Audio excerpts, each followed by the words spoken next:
ગ્રુપમાં નોટિફિકેશન મૂકી દેજો. ગ્રુપ મેસેજ કેમ ન થવા? હલો, જે મિત્રો ઓનલાઈન જે છે એમને વોઇસ ક્લિયર આવે છે ભાઈ?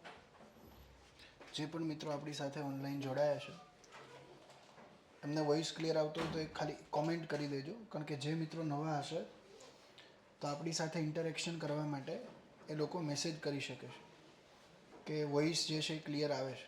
Good evening everybody. Okay, yes yes, okay good, આવે છે સર. ઓકે,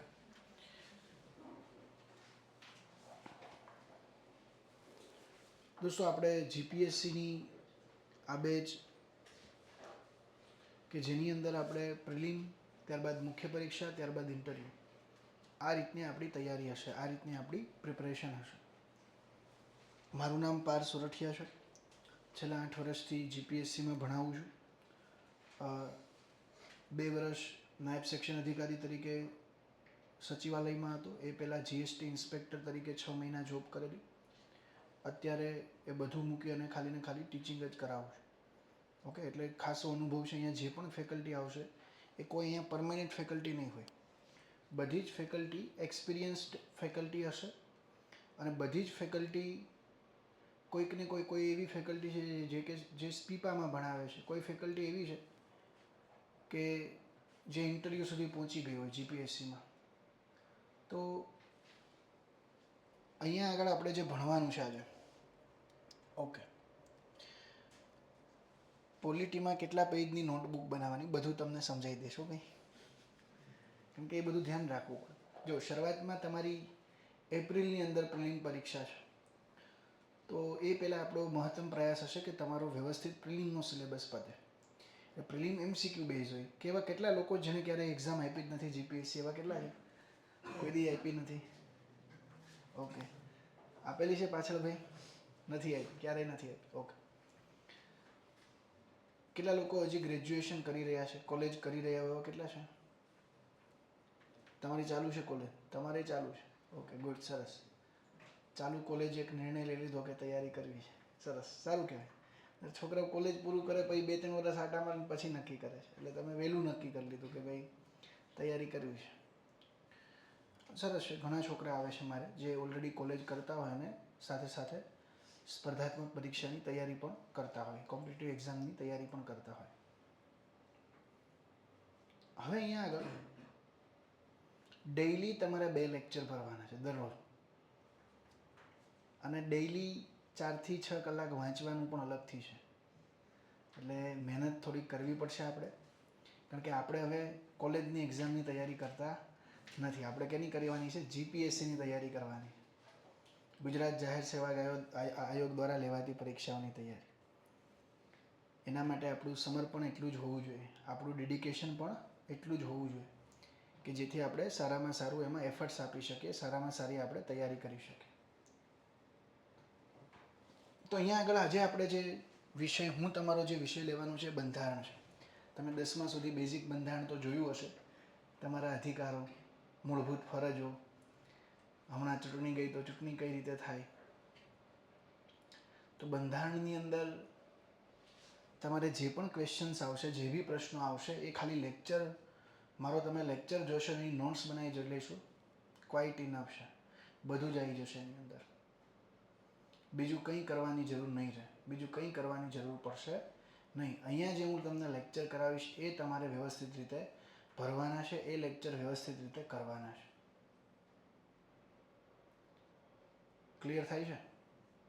એ તો વ્યવસ્થિત કરવાના જ છે, ક્વાઇટ ઇનફ છે. તો આપણે વધારે કોઈ સમય નથી લેવો. બેઝિક તમને વાત કરી દઉં કે જીપીએસસી દ્વારા જે દરેક સ્નાતક લોકો હશે ને એની પરીક્ષા લેવાય. સ્નાતક એટલે ગ્રેજ્યુએશન કર્યું હોય એવા લોકોની. તમે છેલ્લા વર્ષમાં હોય તો ફોર્મ ભરી શકો. ઓકે, બીજી એક વાત કરી દો કે ક્લાસ 1-2ની એક્ઝામમાં પહેલાં પ્રિલિમ એક્ઝામ હશે, એ એમસીક્યુ વાળી હોય. પછી મુખ્ય પરીક્ષા આવે કે જેમાં લખવાનું હોય. એની પણ આપણે તમને અહીંયા સુવ્યવસ્થિત તૈયારી કરાવશું. અને તમારું જે જીએસનો પોર્શન આવે એમાં આપણી માસ્ટરી છે. અત્યાર સુધી મારો એસટીઆઈમાં સ્ટેટ ટેક્સ ઇન્સ્પેક્ટરમાં ઓલ ગુજરાત 5મો રેન્ક હતો. અને અત્યાર સુધીના ગુજરાતના ઇતિહાસમાં મારે જીએસની અંદર, એટલે તમારું જે જનરલ સ્ટડીઝ આવે એની અંદર મારા હાઈએસ્ટ માર્ક્સ હતા. એટલે કહેવાનું તાત્પર્ય એ છે કે અહીંયા આગળ લોકોને ખ્યાલ છે કે કઈ રીતે મુખ્ય પરીક્ષાના આન્સર લખાવવા તમે, અને મુખ્ય પરીક્ષાને પણ આપણે વ્યવસ્થિત સુવ્યવસ્થિત તમને આન્સર લખાવીશું કે જેથી તમારું ઓપ્ટિમમ ઇમ્પ્રુવમેન્ટ આવે. કેની અંદર? તો કે આન્સર રાઇટિંગની અંદર, તમારી લેખન કળાની અંદર ઇમ્પ્રુવમેન્ટ આવે. પ્રિલિમ્સના પણ આપણે રેગ્યુલર ટેસ્ટ લેશું, યુનિટ ટેસ્ટ પણ લેશું કે ટોપિક વાઇઝ ટેસ્ટ. ધારો કે બંધારણમાં આમુખ પૂરું થાય તો એનો આપણે વ્યવસ્થિત ટેસ્ટ લેશું. બંધારણની અંદર ધારો કે મૂળભૂત અધિકાર પૂરો થાય તો એનો 100 માર્ક્સનો ટેસ્ટ લેશું, 50 માર્ક્સ, 100 માર્ક્સ, જેવો મોટો ટોપિક એ પ્રમાણેનો આપણો ટેસ્ટ હશે. એમાં તમને ટેલિગ્રામ ચેનલ તમારી જે બનશે, તમે એડમિશન લેશો એટલે ટેલિગ્રામ ચેનલ જે બનશે એની અંદર તમને લિંક હશે. એ લિંકમાં તમે ટેલિગ્રામમાં જોડાશો એટલે ટેસ્ટ લીધા પછી તમને 2 દિવસની અંદર 1-2 દિવસની અંદર રિઝલ્ટ પણ તમારું ખ્યાલ આવશે. બીજું, તમને જે ક્વેશ્ચન પેપર આપવામાં આવશે એનું સોલ્યુશન પણ આપણે તમને આપીશું PDF ફોર્મમાં. એટલે એ રીતની આખી આપણી સ્ટ્રેટેજી છે. એ સ્ટ્રેટેજીથી આપણે આગળ વધવાનું છે અને અહીંયા આગળ તમને આપણે લેક્ચર નોટ્સ પણ પ્રોવાઈડ કરવાના છે. જે પણ મિત્રો અહીંયા બેચની અંદર જોડાશે એ મિત્રોને લેક્ચર નોટ્સ પણ આપણે પ્રોવાઈડ કરશું. યસ. આજનો આપણો જે વિષય, આપણે બેઝિક ચર્ચા જ કરવાની છે અને મહત્ત્વના મુદ્દા જોવાના છે. આપણે ડેમો તો ઠીક છે પણ ભણવાનું ચાલુ જ કરી દેવાનું છે, પ્રારંભ જ કરી દેવાનો છે આજથી. ઓકે. ટોપિક આજનો આપણો છે બંધારણ. આ રીતે તમને સિલેબસમાં આપ્યું છે ભારતનું બંધારણ. ઘણા લોકો અમેરિકાનું ભણવા માંડે છે પણ ભારતનું છે ભાઈ, અને સિલેબસ વાઇઝ આપણે કરવું પડશે. શું કરવાનું શું નથી કરવાનું એ આપણા માઇન્ડમાં હોવું જોઈએ કે એટલું મારે કરવાનું છે ને એટલું મારે નથી કરવાનું. હવે અમેરિકાના બંધારણ હારે આપણે કંઈ લેવા દેવા જ નથી. ઘણા એક્સ્ટ્રા ઇન્ફોર્મેશન માટે એ વાંચવા મળે છે પાછા. જેટલું ખાસ આ એક્ઝામમાં એક તમારી ક્વોલિટી હોવી જોઈએ કે એટલું જ મારે કરવાનું છે, વધારે નથી કરવાનું. જ્ઞાની નથી બનવાનું, જનરલિસ્ટિક એપ્રોચ હોવો જોઈએ અને તૈયારી ચાલુ રાખવાની છે. તો ભારતનું બંધારણ અને રાજ્ય વ્યવસ્થા, આ આપણો વિષય છે. ઓનલાઈનમાં પણ ટેસ્ટ હશે. વૈશાલી, ઓનલાઈનની અંદર પણ આપણી વ્યવસ્થિત ટેસ્ટ હશે. Don't worry. ઓકે. જે ટેસ્ટ તમારી ઓફલાઈનમાં હશે એ જ ઓનલાઈનની અંદર હશે. ત્યાં પણ તમને રેન્ક મળશે. અને બીજી વસ્તુ, જે પણ મિત્રો આપણી સાથે ઓફલાઈન જોડાશે, તમે 5-6 દિવસ ડેમો ભરો. જે પણ મિત્રો આપણી સાથે ઓફલાઈનની અંદર જોડાશે એ મિત્રોને ઓનલાઈનનો કોર્સ 2 વર્ષ માટે આપણે એક્ટિવ પણ કરી આપશું. પ્રસંગોપાત તમારે ક્યાંય જવાનું થયું, ગામડે કે તમારા કોઈ રિલેટિવના મેરેજમાં, બને ત્યાં સુધી ઓછું જવાનું, નહીંતર પછી આપણા લગ્ન નહીં થાય. તૈયારી આપણે બીજાના લગ્નમાં જઈને ફોટા મૂકીએ કે એન્જોઈંગ મેરેજ વાઇબ્સ. ઇન્સ્ટાગ્રામ તો અનઇન્સ્ટોલ જ કરી દેજો, જરૂર જ નથી. આપણે કંઈ ડોનાલ્ડ ટ્રમ્પ નથી કે એક આપણું પોસ્ટ આવે તો આપણું કંઈ બધું ફરી જાય. એવા એલન મસ્ક તો આપણે છીએ નહીં.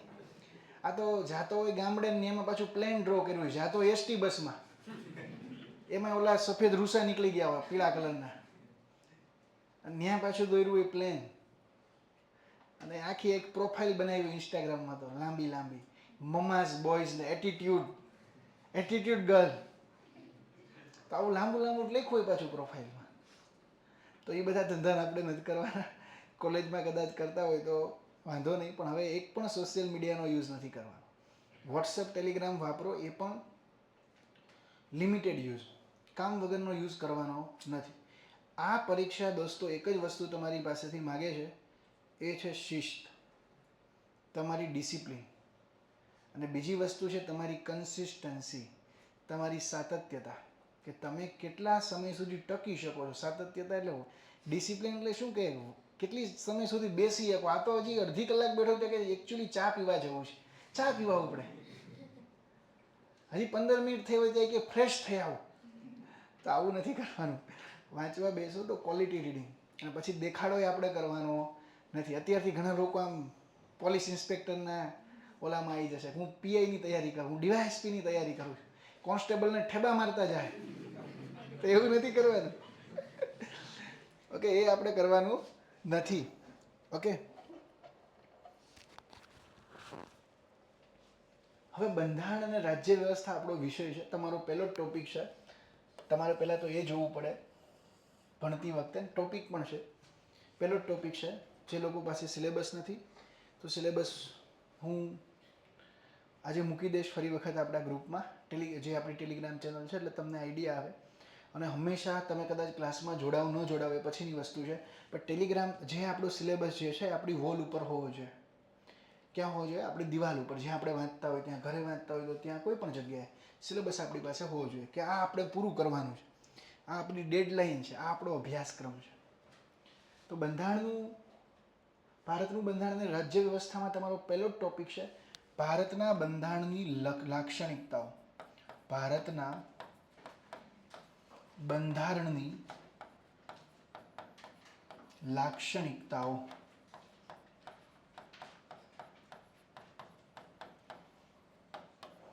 ઇંગ્લિશમાં એને કહેવાય છે the salient feature of Indian constitution. કેટલા મિત્રો આમાંથી ઇંગ્લિશ મીડિયમ વાળા છે? અંગ્રેજી માધ્યમમાંથી છે કોઈ? ઓકે. આમાં તો ભાઈ પૂછવું પડે મારે બે વસ્તુ બોલવી પડે ને.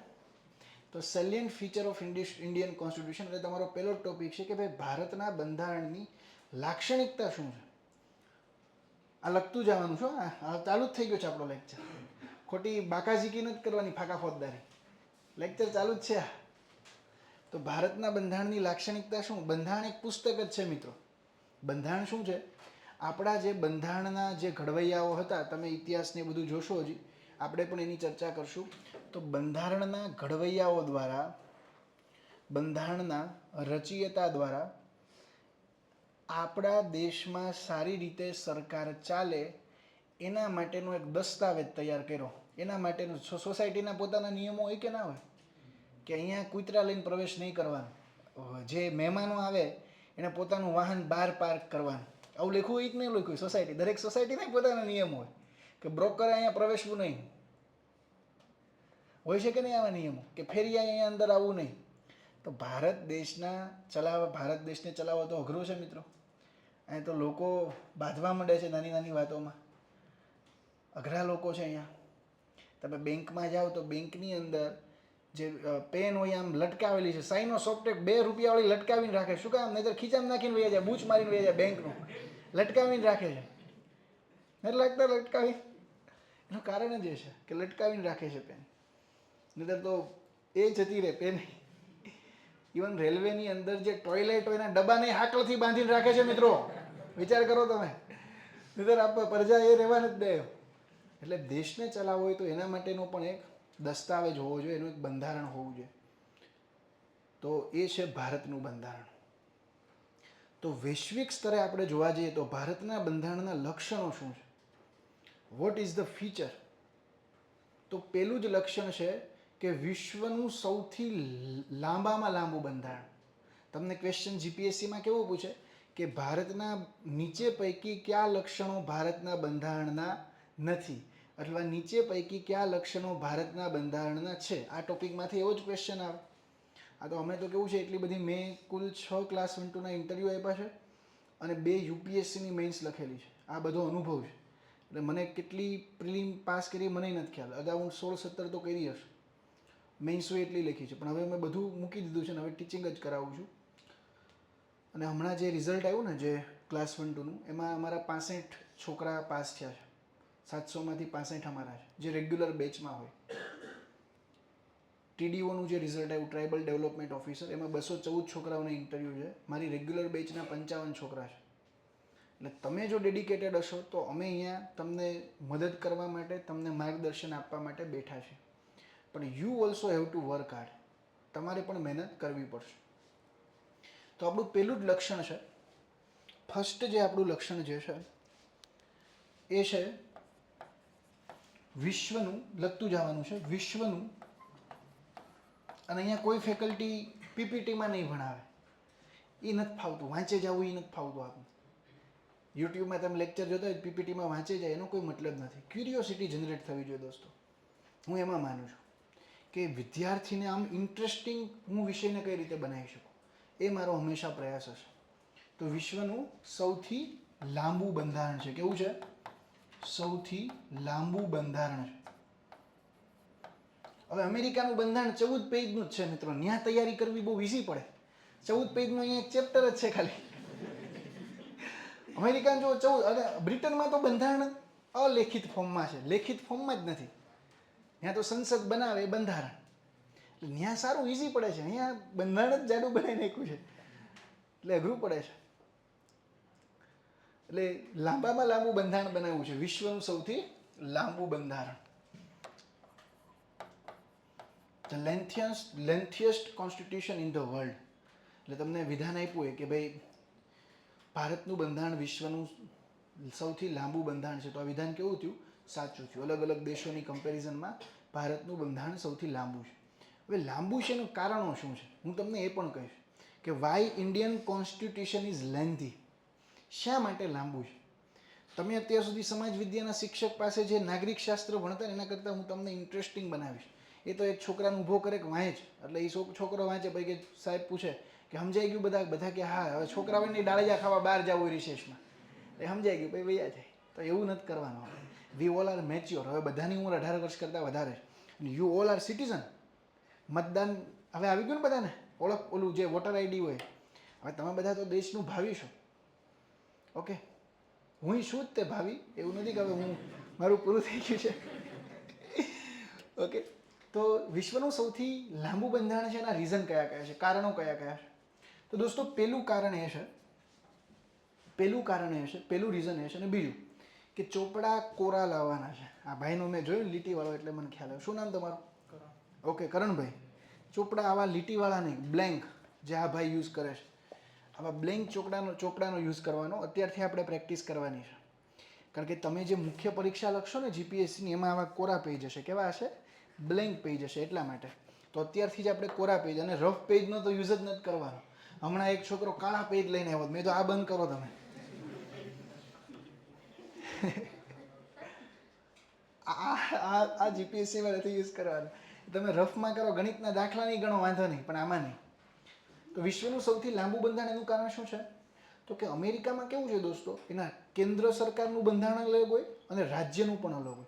યસ, કેન્દ્રનું પણ અલગ કોન્સ્ટિટ્યુશન, રાજ્યનું પણ અલગ બંધારણ. ભારતમાં એવું નથી. બંને બંધારણ કેવા છે? સેમ જ છે. કેન્દ્રનું પણ એક અને રાજ્યનું પણ એક. અમેરિકામાં એવું છે, અમેરિકામાં 50 રાજ્યો છે. તો 50 રાજ્યોના બંધારણ અલગ અને કેન્દ્ર સરકારનું બંધારણ કેવું છે? અલગ છે. તો હવે વેચાઈ ગયું ને બંધારણ. તો ભારત દેશમાં એક જ બંધારણ છે, કેન્દ્રનું પણ એક અને રાજ્યનું પણ એક. રાજ્ય માટે કોઈ અલગ બંધારણ નથી. એટલે થાય શું? જેમ કે બંધારણનો ભાગ 5 જે છે ને, એ કેન્દ્ર સરકારની વાત કરે છે. કેની વાત કરે છે? કેન્દ્ર સરકાર. એટલે ટૂંકા શબ્દોમાં કહું, મોદી સાહેબ જે ચલાવે એને કેન્દ્ર સરકાર કહેવાય.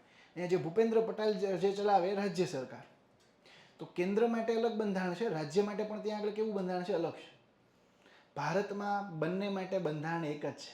કેન્દ્ર માટે ભાગ 5 છે બંધારણનો, અને રાજ્ય માટે ભાગ કયો છે? 6 છે. તો વધી ગયો કે નહીં લંબાઈ? ભાગ 6માં બહુ બધા આર્ટિકલ છે, 70 આર્ટિકલ છે ટોટલ. તો એટલા માટે કે ભાઈ કેન્દ્ર અને રાજ્યનું એક જ બંધારણ છે. કેન્દ્ર અને રાજ્ય માટે એક જ બંધારણ.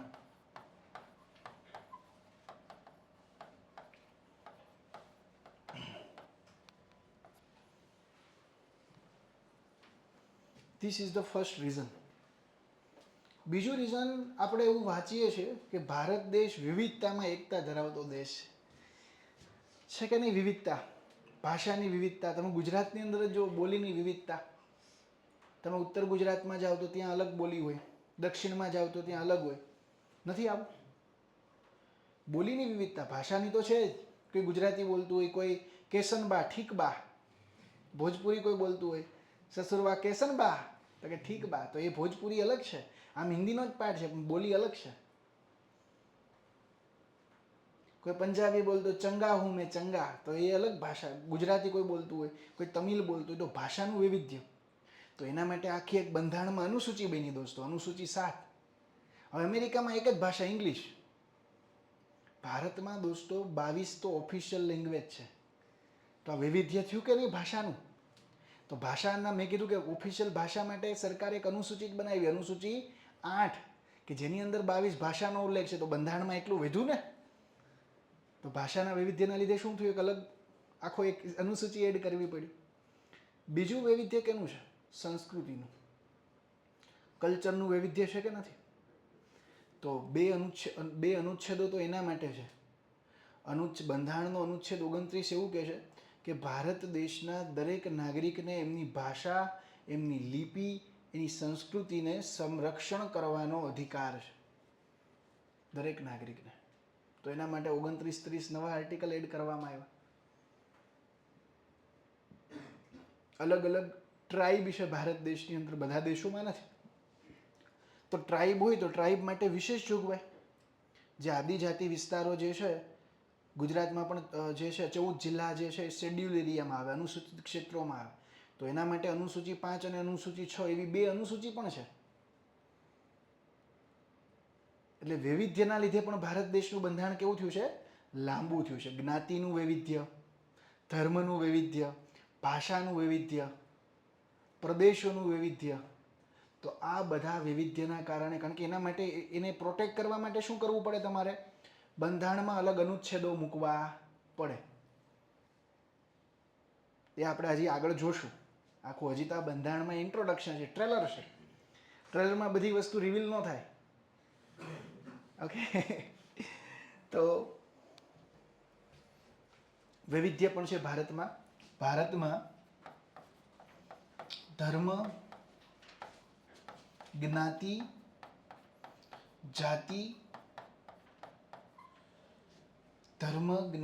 જાતિ,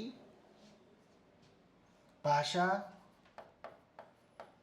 વગેરેની વિવિધતા.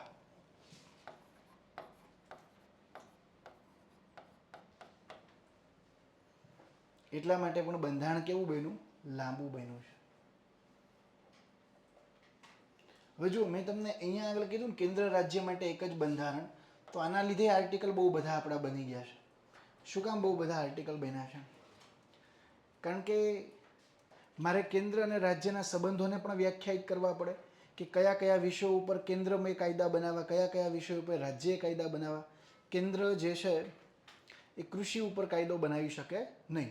રાજ્ય જે છે એ સંરક્ષણની બાબત ઉપર કાયદો ઘડી શકે નહીં. સંરક્ષણ એટલે ડિફેન્સ છે. ગુજરાતનું પોતાનું છે પોલીસ હોય, પોલીસ તો રાજ્યનો વિષય છે, પણ ગુજરાતનું પોતાનું લશ્કર છે. ભૂપેન્દ્ર પટેલ આમ લશ્કરને લઈને જતા હોય એવું ક્યાંય જોયું તમે? એ કેન્દ્રનો વિષય છે. કારણ કે બોર્ડર સિક્યોરિટી એ કોનું કામ છે? કેન્દ્ર સરકારનું કામ છે. બેન્કિંગ જે છે કોનો વિષય છે? કેન્દ્ર સરકારનો વિષય છે. તો વિષયનું વિભાજન એ કરી નાખ્યું જેથી કેન્દ્ર અને રાજ્ય વચ્ચે શું ન થાય? વિવાદ ન થાય કે ભાઈ કેન્દ્રએ આનો કાયદો બનાવવાનો, રાજ્યએ કેનો કાયદો બનાવવાનો? આનો. આ વિષય ઉપર જ કાયદો બનાવવાનો. તો દોસ્તો બંધારણે એ વિભાજન પણ કરેલું છે. તો વધી જાય કે નહીં આર્ટિકલ? કેન્દ્ર રાજ્યના ધારાકીય સંબંધો, કેન્દ્ર રાજ્યના વહીવટી સંબંધો, કેન્દ્ર રાજ્યના નાણાકીય સંબંધો, આ રીતે આખું ડિવિઝન કરેલું છે, આ રીતે આખું વિભાજન કરેલું છે. તો એના આર્ટિકલ બહુ બધે વધી ગયા. એનો ભાગ, બંધારણનો ભાગ 11, 12, 13 એનો જ છે. તો this all are the reason કે જેના લીધે ભારત દેશનું બંધારણ કેવું છે દોસ્તો? લાંબુ છે, લેન્ધી છે. કેવું છે? લાંબુ. ત્રીજું કારણ એ છે કે અલગ અલગ દેશોનો અભ્યાસ કરીને આપણે બંધારણ શું કર્યું છે? લીધું છે. આપણે અલગ અલગ દેશોના બંધારણમાંથી અલગ અલગ વસ્તુ લીધી છે. આપણે ફ્રાન્સમાંથી પ્રજાસત્તાકનો કન્સેપ્ટ લીધો છે, બ્રિટનમાંથી સંસદીય પદ્ધતિથી ચાલતી સરકારનો કન્સેપ્ટ લીધો છે, અમેરિકામાંથી મૂળભૂત અધિકારોનો કન્સેપ્ટ લીધો છે. બધા જ દેશોમાંથી થોડી થોડી બાબતો લઈ અને આખું બંધારણ આપણે બનાવ્યું છે. એટલે લેન્થ કેવી વધી ગઈ છે? લંબાઈ કેવી થઈ ગઈ છે? વધી ગઈ છે.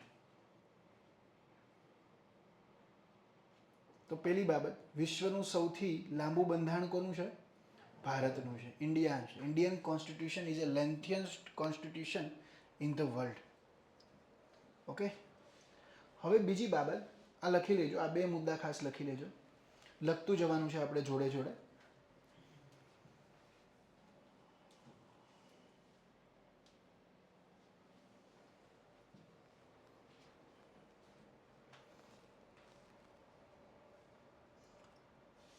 ઓકે, લખાઈ ગયું છે ભાઈ પાછળ બધાને? ઓકે. બીજો મુદ્દો, બીજું લક્ષણ, ભારતનું બંધારણ લેખિત છે. ભારતનું બંધારણ લેખિત છે અને ઇંગ્લિશમાં કહેવાય રિટન. ભારતનું બંધારણ લેખિત છે, રિટન કોન્સ્ટિટ્યુશન છે. લેખિત એટલે આપણી બંધારણ સભા જે છે ને એને બનાવવાનું તો બહુ પહેલા ચાલુ કરી દીધું હતું. બનાવવાનું તો બહુ પહેલા ચાલુ કરી દીધું. 26 નવેમ્બર 1949 ના રોજ બની ગયું અને 26 જાન્યુઆરી 1950 થી આપણું બંધારણ શું છે? અમલી છે. એટલે લેખિત બંધારણ, જ્યાં આગળ પણ લેખિત બંધારણ હોય દોસ્તો, જ્યાં આગળ પણ લેખિત બંધારણ હશે, રિટન કોન્સ્ટિટ્યુશન હશે, ત્યાં પાવરફુલ કોણ હશે? બંધારણ જ હશે. હું લેખિત બંધારણના સિમ્પલ તમને બેઝિક બાબત કહું. આ કન્સેપ્ટ આપણે અમેરિકામાંથી લીધો છે. ક્યાંથી લીધો છે? યુએસએમાંથી. અમેરિકાની અંદરથી આ કન્સેપ્ટ લીધો છે, રિટન કોન્સ્ટિટ્યુશનનો, લેખિત બંધારણનો. લેખિત બંધારણની લાક્ષણિકતા શું છે? કે સંસદ આના દાયરામાં લઈને કાયદો બનાવી શકે. સંસદ જે કાયદો ઘડે એ બંધારણનું ઉલ્લંઘન કરવો જોઈએ નહીં. કારણ કે રાજ્યના દોસ્તો 3 અંગો હોય. રાજ્ય અથવા સરકાર જે હોય ને એના 3 અંગો હોય છે. 3 ઓર્ગન ઓફ ધ સ્ટેટ. સરકારના 3 અંગો, રાજ્યના 3 અંગો. એક અંગનું કામ છે કાયદા ઘડવા, ધારાસભા, જેને શું કહેવાય? ધારાસભા કહેવાય. જેનું એક જ કામ હોય દેશની અંદર સારામાં સારા કાયદા ઘડવા, કે જેથી દેશનો વિકાસ થાય, લોકોનું કલ્યાણ થાય. તો લોકોનું કલ્યાણ કઈ રીતે થાય એ માટેના કાયદા ઘડવાનું કામ કરે છે ધારાસભા. ધારાનો અર્થ જ થાય છે કાયદો. તો ધારા ઘડતી સભા, કાયદો ઘડતી સભા, એને આપણે કહીશું ધારાસભા. જે બીજી જે ઓર્ગન જે છે એને કહેવાય કારોબારી, જેને ઇંગ્લિશમાં આપણે કહીએ છીએ એક્ઝિક્યુટિવ. દોસ્તો આ કારોબારીનું કામ શું છે? કારોબારીનું મુખ્ય કામ છે કે કાયદો જે ઘડાણો છે એને અનુરૂપ દેશ ચાલે. એને અનુરૂપ શું ચાલે? દેશ. જો એને અનુરૂપ દેશ નહીં ચાલે તો અઘરું પડી જશે.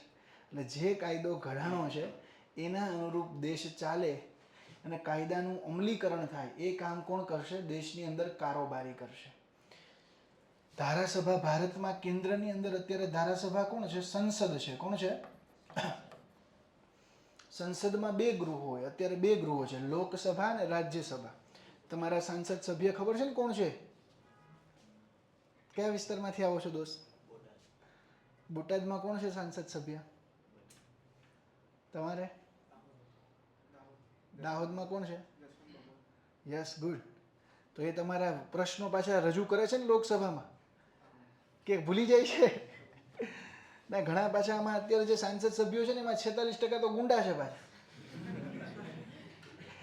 હમણાં એક રિપોર્ટ આવ્યો હતો એડીઆરનો, એસોસિએશન ફોર ડેમોક્રેટિક રિફોર્મનો. એમાં એવું આલેખાયું કે 46% સાંસદો ઉપર ગંભીર ગુનાઓ છે. કોઈ ઉપર રેપનો છે, એટલે આરોપ સિદ્ધ નથી થયા, પણ આરોપ છે.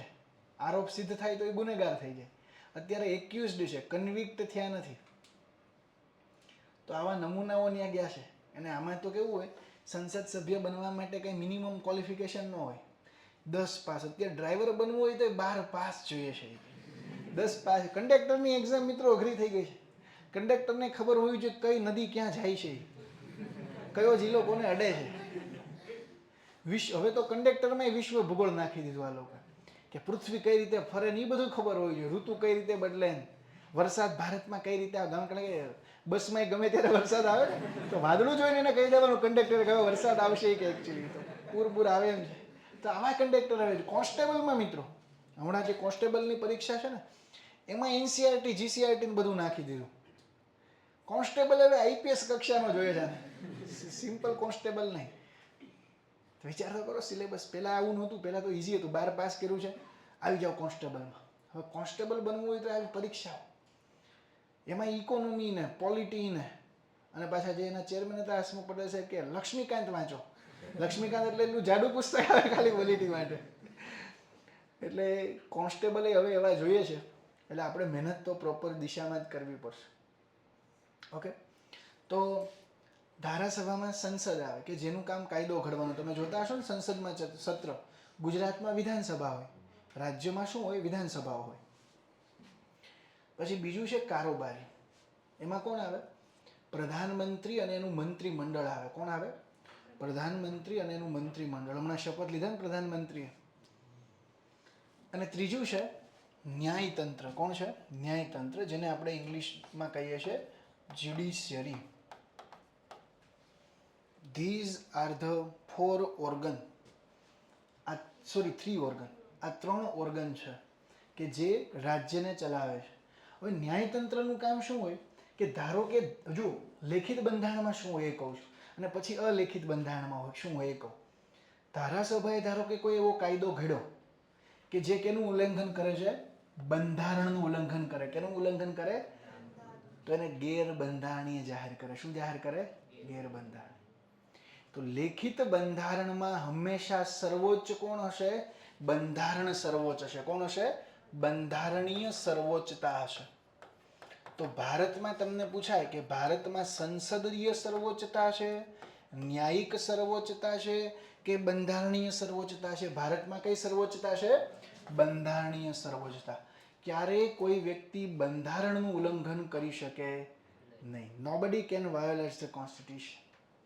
તમે જુઓ, હમણાં જ કદાચ કોઈ ન્યૂઝપેપરને એવું વાંચતા હોય તો એમને આઈડિયા હશે કે હમણાં ઇલેક્ટોરલ બોન્ડનો મુદ્દો હતો. કોઈને ખ્યાલ છે ઇલેક્ટોરલ બોન્ડ શું છે?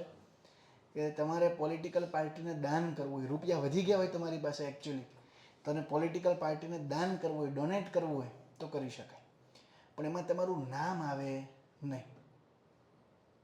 તમારું નામ આવે નહીં.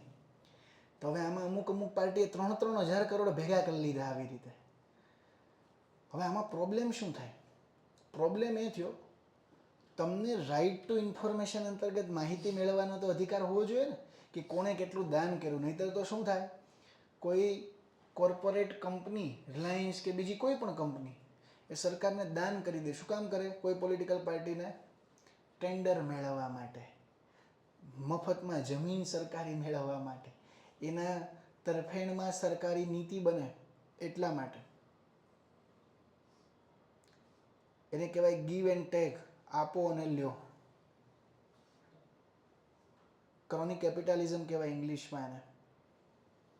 મૂડીવાદી અને સરકારનું ગઠબંધન, નેક્સસ બિટવીન કેપિટાલિસ્ટિક અને ગવર્મેન્ટ. તો બે આધારે સરકાર, સુપ્રીમ કોર્ટે હમણાં જે કેસ હતો 2024માં જ આવ્યો ફેબ્રુઆરીમાં, association four democratic reform versus Bharat સંઘ, એ કેસમાં નાણાં મંત્રાલય દ્વારા જે ઇલેક્ટોરલ બોન્ડ યોજના લાવવામાં આવી તેને ગેરબંધારણીય જાહેર કરી. કેવી જાહેર કરી? કે આ બંધારણનું ઉલ્લંઘન કરે છે. એટલે લેખિત બંધારણમાં સર્વોચ્ચ કોણ છે? બંધારણ. હંમેશા આ 3 ઓર્ગને કોનું ધ્યાન રાખવું પડશે? બંધારણનું. કાલ સવારે મોદી સાહેબ બંધારણ બદલી શકે નહીં. મોદી સાહેબ શરૂઆતમાં આવ્યા ને 2014માં, પેલા તો મુખ્યમંત્રી અહીંયા હતા, હવે તો કેન્દ્રમાં 3જી ટર્મ આવી ગઈ દોસ્તો. તો મોદી સાહેબ જેવા આવ્યા એવા એમણે ન્યાયતંત્રમાં હસ્તક્ષેપ કરવાનું ચાલુ કર્યું. ન્યાયતંત્રમાં ન્યાયાધીશોની નિમણૂક માટેની કોલેજિયમ વ્યવસ્થા હતી, જેમાં ન્યાયાધીશોની નિમણૂક કરતા હતા. મોદી સાહેબ કે હવે અમે કરશું. તો એણે 99માં બંધારણમાં સુધારો કર્યો. બંધારણમાં શું કર્યું? સુધારો. કે ભાઈ અમે સુધારો કરી અને આ બધું બંધ કરાવી દઈશું, હવે અમે નિમણૂક કરશું. તો આ બાબતને ગેરબંધારણીય જાહેર કરી. કોણે? સુપ્રીમ કોર્ટે. ખ્યાલ આવે છે? એટલે અહીંયા આગળ સંસદ પણ સર્વોચ્ચ નથી, કારોબારી પણ સર્વોચ્ચ નથી, ન્યાયતંત્ર પણ સર્વોચ્ચ નથી. સર્વોચ્ચ કોણ છે? બંધારણ. કેવા પ્રકારના બંધારણમાં? લેખિત બંધારણમાં. ભારત દેશની અંદર ઓલરેડી ભાગ આપેલા જ છે. વર્તમાન સમયની અંદર ભારત દેશના બંધારણમાં ટોટલ ભાગ જે છે ને, ટોટલ જે પાર્ટ જે છે 25 ભાગ છે. કેટલા છે? 25 ભાગ છે. અને અનુસૂચિ જે કહેવાય, શેડ્યુલ કહેવાય, એ 12 છે. કેટલા છે? 12 અનુસૂચિ. અને બંધારણની અંદર ટોટલ 25 જેટલા ભાગો છે. ઓકે, 25 જેટલા પાર્ટ છે.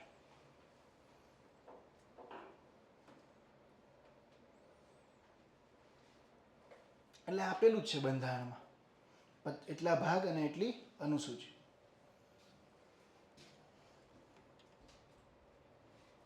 ગુડ. જે મિત્રો ઓનલાઈનમાં કોઈ પણ ક્વેરી હોય ગમે ત્યારે પ્રશ્ન પૂછી લેજો. ઓકે. સો ભારતનું બંધારણનું બીજું લક્ષણ એક લાંબુ અને બીજું કેવું છે? લેખિત છે. અમેરિકાનું બંધારણ, અમેરિકાનું પણ લેખિત જ છે. સૌથી પહેલા દોસ્તો કોઈ જગ્યાએ બંધારણ બન્યું હોય તો એ અમેરિકા દેશ હતો. કયો હતો? યુએસએ. યુએસએની અંદર એવું હતું કે ત્યાં વસતા જ લોકો હતા, બ્રિટનના જ લોકો હતા, ભૂરિયા હતા. તો કેટલાક ભૂરિયા ક્રિસ્ટોફર કોલમ્બસ ભારત શોધવા આવતો હતો, અમેરિકા શોધી નાખ્યું. બાકી અમેરિકામાં આજથી 500-600 વર્ષ પહેલાં લોકો ત્યાં કોઈ હતા જ નહીં. એટલે હવે નવું અમેરિકા શોધાઈ ગયું. ત્યાં બહુ સારા એવા રિસોર્સિસ હતા. રિસોર્સ એટલે સોનું સારું મળતું હતું, કોલસો મળતો હતો. એટલે લોકોને લાલચ લાગી કે આપણે જાય અત્યારે બધા કેનેડા જાય છે, શું કામ? પૈસે. Australia, Canada. અત્યારે તમારું જે જનરેશન જે છે તો બહુ વધારે જાય છે. ક્યાંય કે એકચ્યુઅલી લંડન જઈ રહ્યો છું, પછી ભલે ત્યાં પીઝા વેચતો હોય. હમણાં કેનેડાની અંદર લાઈન લાગી હતી, 2000 ઇન્ડિયનો વેઇટરની જોબમાં લાઈનમાં ઊભા હતા. એટલી મહેનત અહીંયા કરી લે તો સારું મળી જ શકે એવું છે. એવું નથી હાવ ઇન્ડિયાની અંદર જેને કામ કરવું છે ને એને મળે છે. મેં એટલી વસ્તુ માર્ક કરી કે જેને કામ કરવું છે એને મળે છે. એટલે હવે અહીંયા અમેરિકાની અંદર બ્રિટનના લોકો જ ત્યાં ગયા અને ત્યાં પોતાની વસાહતો બનાવી અલગ અલગ ક્ષેત્રોની અંદર. પણ હવે બ્રિટનના જે રાજા હતા એણે વધારે ટેક્સ નાખવાનું ચાલુ કર્યું. તો હવે જે બ્રિટનના લોકો અમેરિકામાં ગયા હતા એને રાજાનો વિરોધ કર્યો, ત્યાંના લોકોનો વિરોધ કર્યો અને યુદ્ધ આખું થયું. બ્રિટનની નેવીના આ લોકોએ, એમાં જે વ્યક્તિ હતો કે જેને નેતૃત્વ કર્યું હતું તો વોશિંગ્ટન, જ્યોર્જ વોશિંગ્ટન. અને એના નામ ઉપરથી જે સિટી અમેરિકાનું બન્યું વોશિંગ્ટન ડીસી, કે જે એની રાજધાની છે. એટલે અમેરિકન ક્રાંતિ થઈ હતી દોસ્તો. અને પહેલી વખત બંધારણ બનાવવાનું અમેરિકાનું 16 પત્તાનું બંધારણ હતું. કેટલા પેજનું? ખાલી ને ખાલી 16 પેજ, 16 પેજ ઓનલી. અને અત્યાર સુધી સુધારા બહુ ઓછા થયા છે એમાં. એટલે આપણે લેખિત બંધારણનો કન્સેપ્ટ ક્યાંથી લીધો? યુએસએ પાસેથી. જ્યારે બ્રિટનનું બંધારણ અલેખિત છે. કેવું છે? અલેખિત છે. બ્રિટનનું બંધારણ અલેખિત છે, નોન રિટન છે. અલેખિત હું કોને કહીશ? જો અત્યારે આપણે આ લેક્ચરમાં બેઝિક કન્સેપ્ટ જ જોવાના છે તમારા. ધીમે ધીમે બધું આવડી જશે. અત્યારે કદાચ તમને ખબર ન પડતી હોય તો ચિંતા ના કરતા. મારે પ્રગતિ 3 બેચમાં જે છોકરા નવા આવ્યા હતા કંઈ ખબર નહોતી પડતી, પણ અત્યારે બધું મોઢે કરાવી દીધું છે ને. આખા આર્ટિકલ બધા મોઢે બોલી જાય. એટલે આપણે એ લેવલની તૈયારી કરાવવાની છે. તમારે પછી કોઈ પણ ગમે ત્યારે ડાઉટ હોય તો હું અને અનિલ સર ઉપર બેઠા જશું 9 થી 6. તમે ગમે ત્યારે મળી શકશો. ઓકે? એટલે એ કોઈ ચિંતા ના કરતા. અને આપણે તમને મોટિવેશન આપવાનું છે. આમ તો મોટિવેશન જેવું કંઈ હોતું જ નથી, અંદરથી જ મોટિવેશન આવવું જોઈએ. બહારથી હું તમને કહું બાકાઝીકી બોલાવી દઉં, માર માર માર માર, તો એ ભેગું ના થાય. એ તો હું તમને ફોર્સ કરું છું. જ્યાં સુધી અંદરથી જ બર્નિંગ ડિઝાયર ના હોય ત્યાં સુધી કંઈ ફાયદો ના થાય દોસ્તો. ઓકે? તો અલેખિત બંધારણમાં કોણ પાવરફુલ હોય? સંસદ. કોણ હોય? સંસદ. કારણ કે બંધારણ તો છે નહીં, તો કાયદા ઘડવાનું કામ કારોબારી નહીં કરે, ન્યાયતંત્ર નહીં કરે. કાયદા ઘડવાનું અને દેશને ચલાવવાનું કામ કોણ કરશે? સંસદ. એટલે અલેખિત જ્યાં પણ બંધારણ હોય ત્યાં સર્વોપરી કોણ હોય? સંસદ સર્વોપરી હોય દોસ્તો. જેને ઇંગ્લિશમાં કહેવાય સોવેર્નિટી ઓફ પાર્લામેન્ટ, સંસદીય સંપ્રભુતા. જેને શું કહેવાય? સંસદીય સંપ્રભુતા.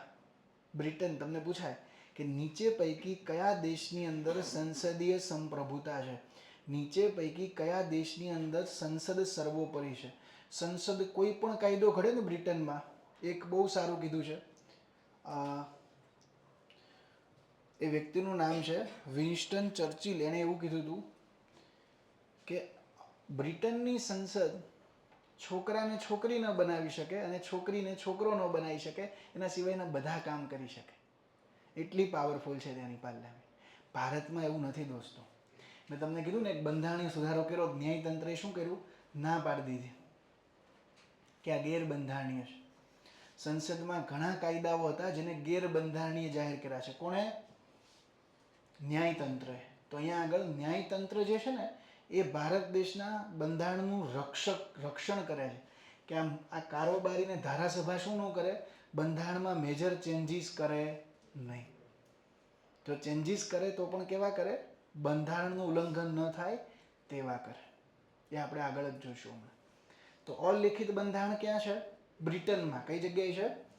બ્રિટનમાં અલેખિત બંધારણ છે.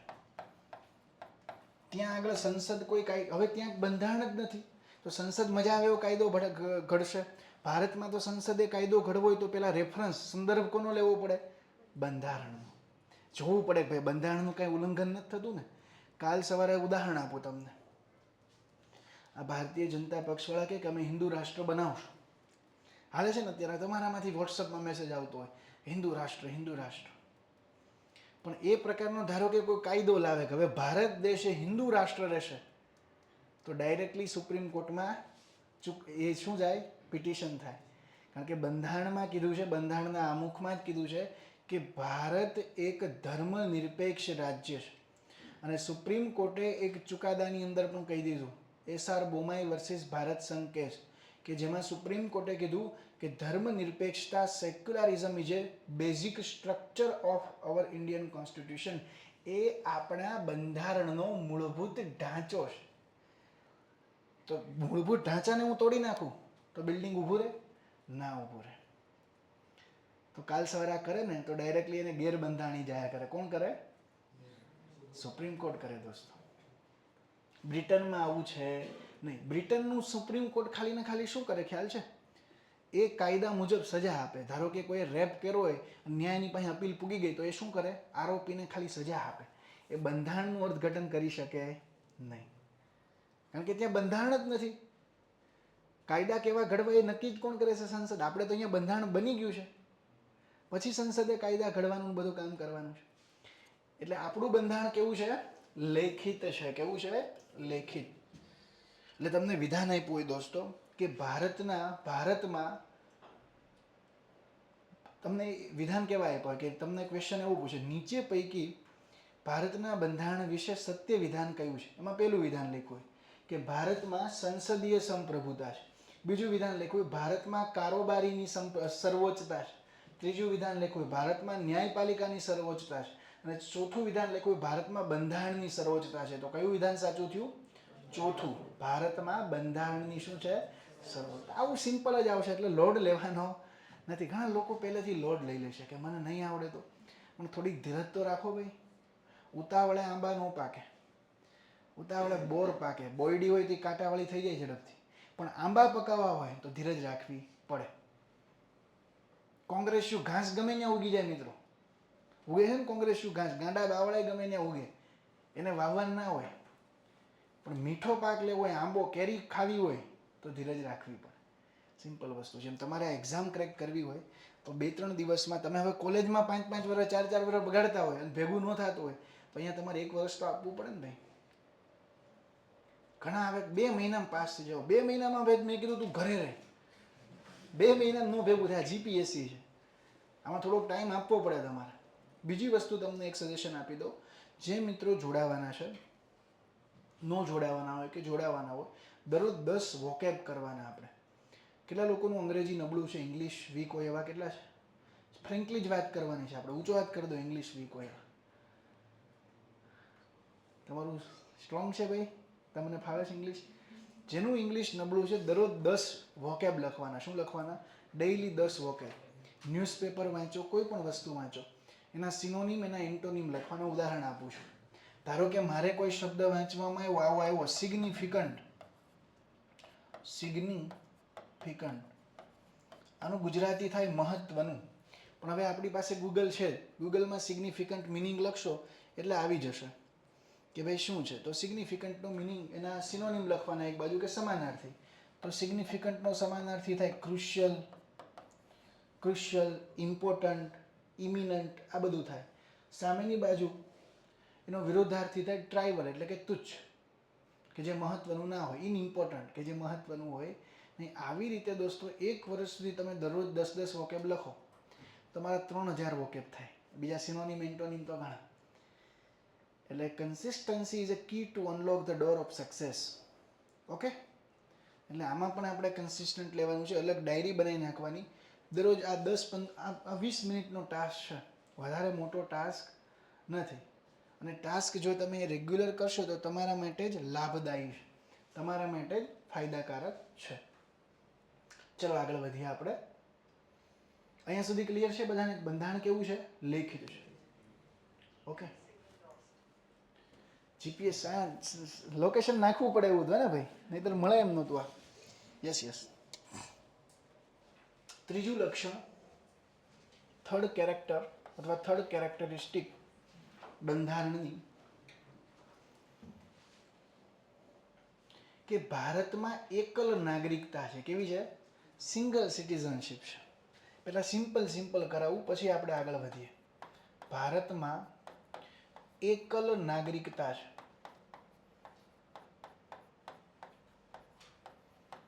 જેને હું ઇંગ્લિશમાં કહીશ સિંગલ સિટીઝનશીપ.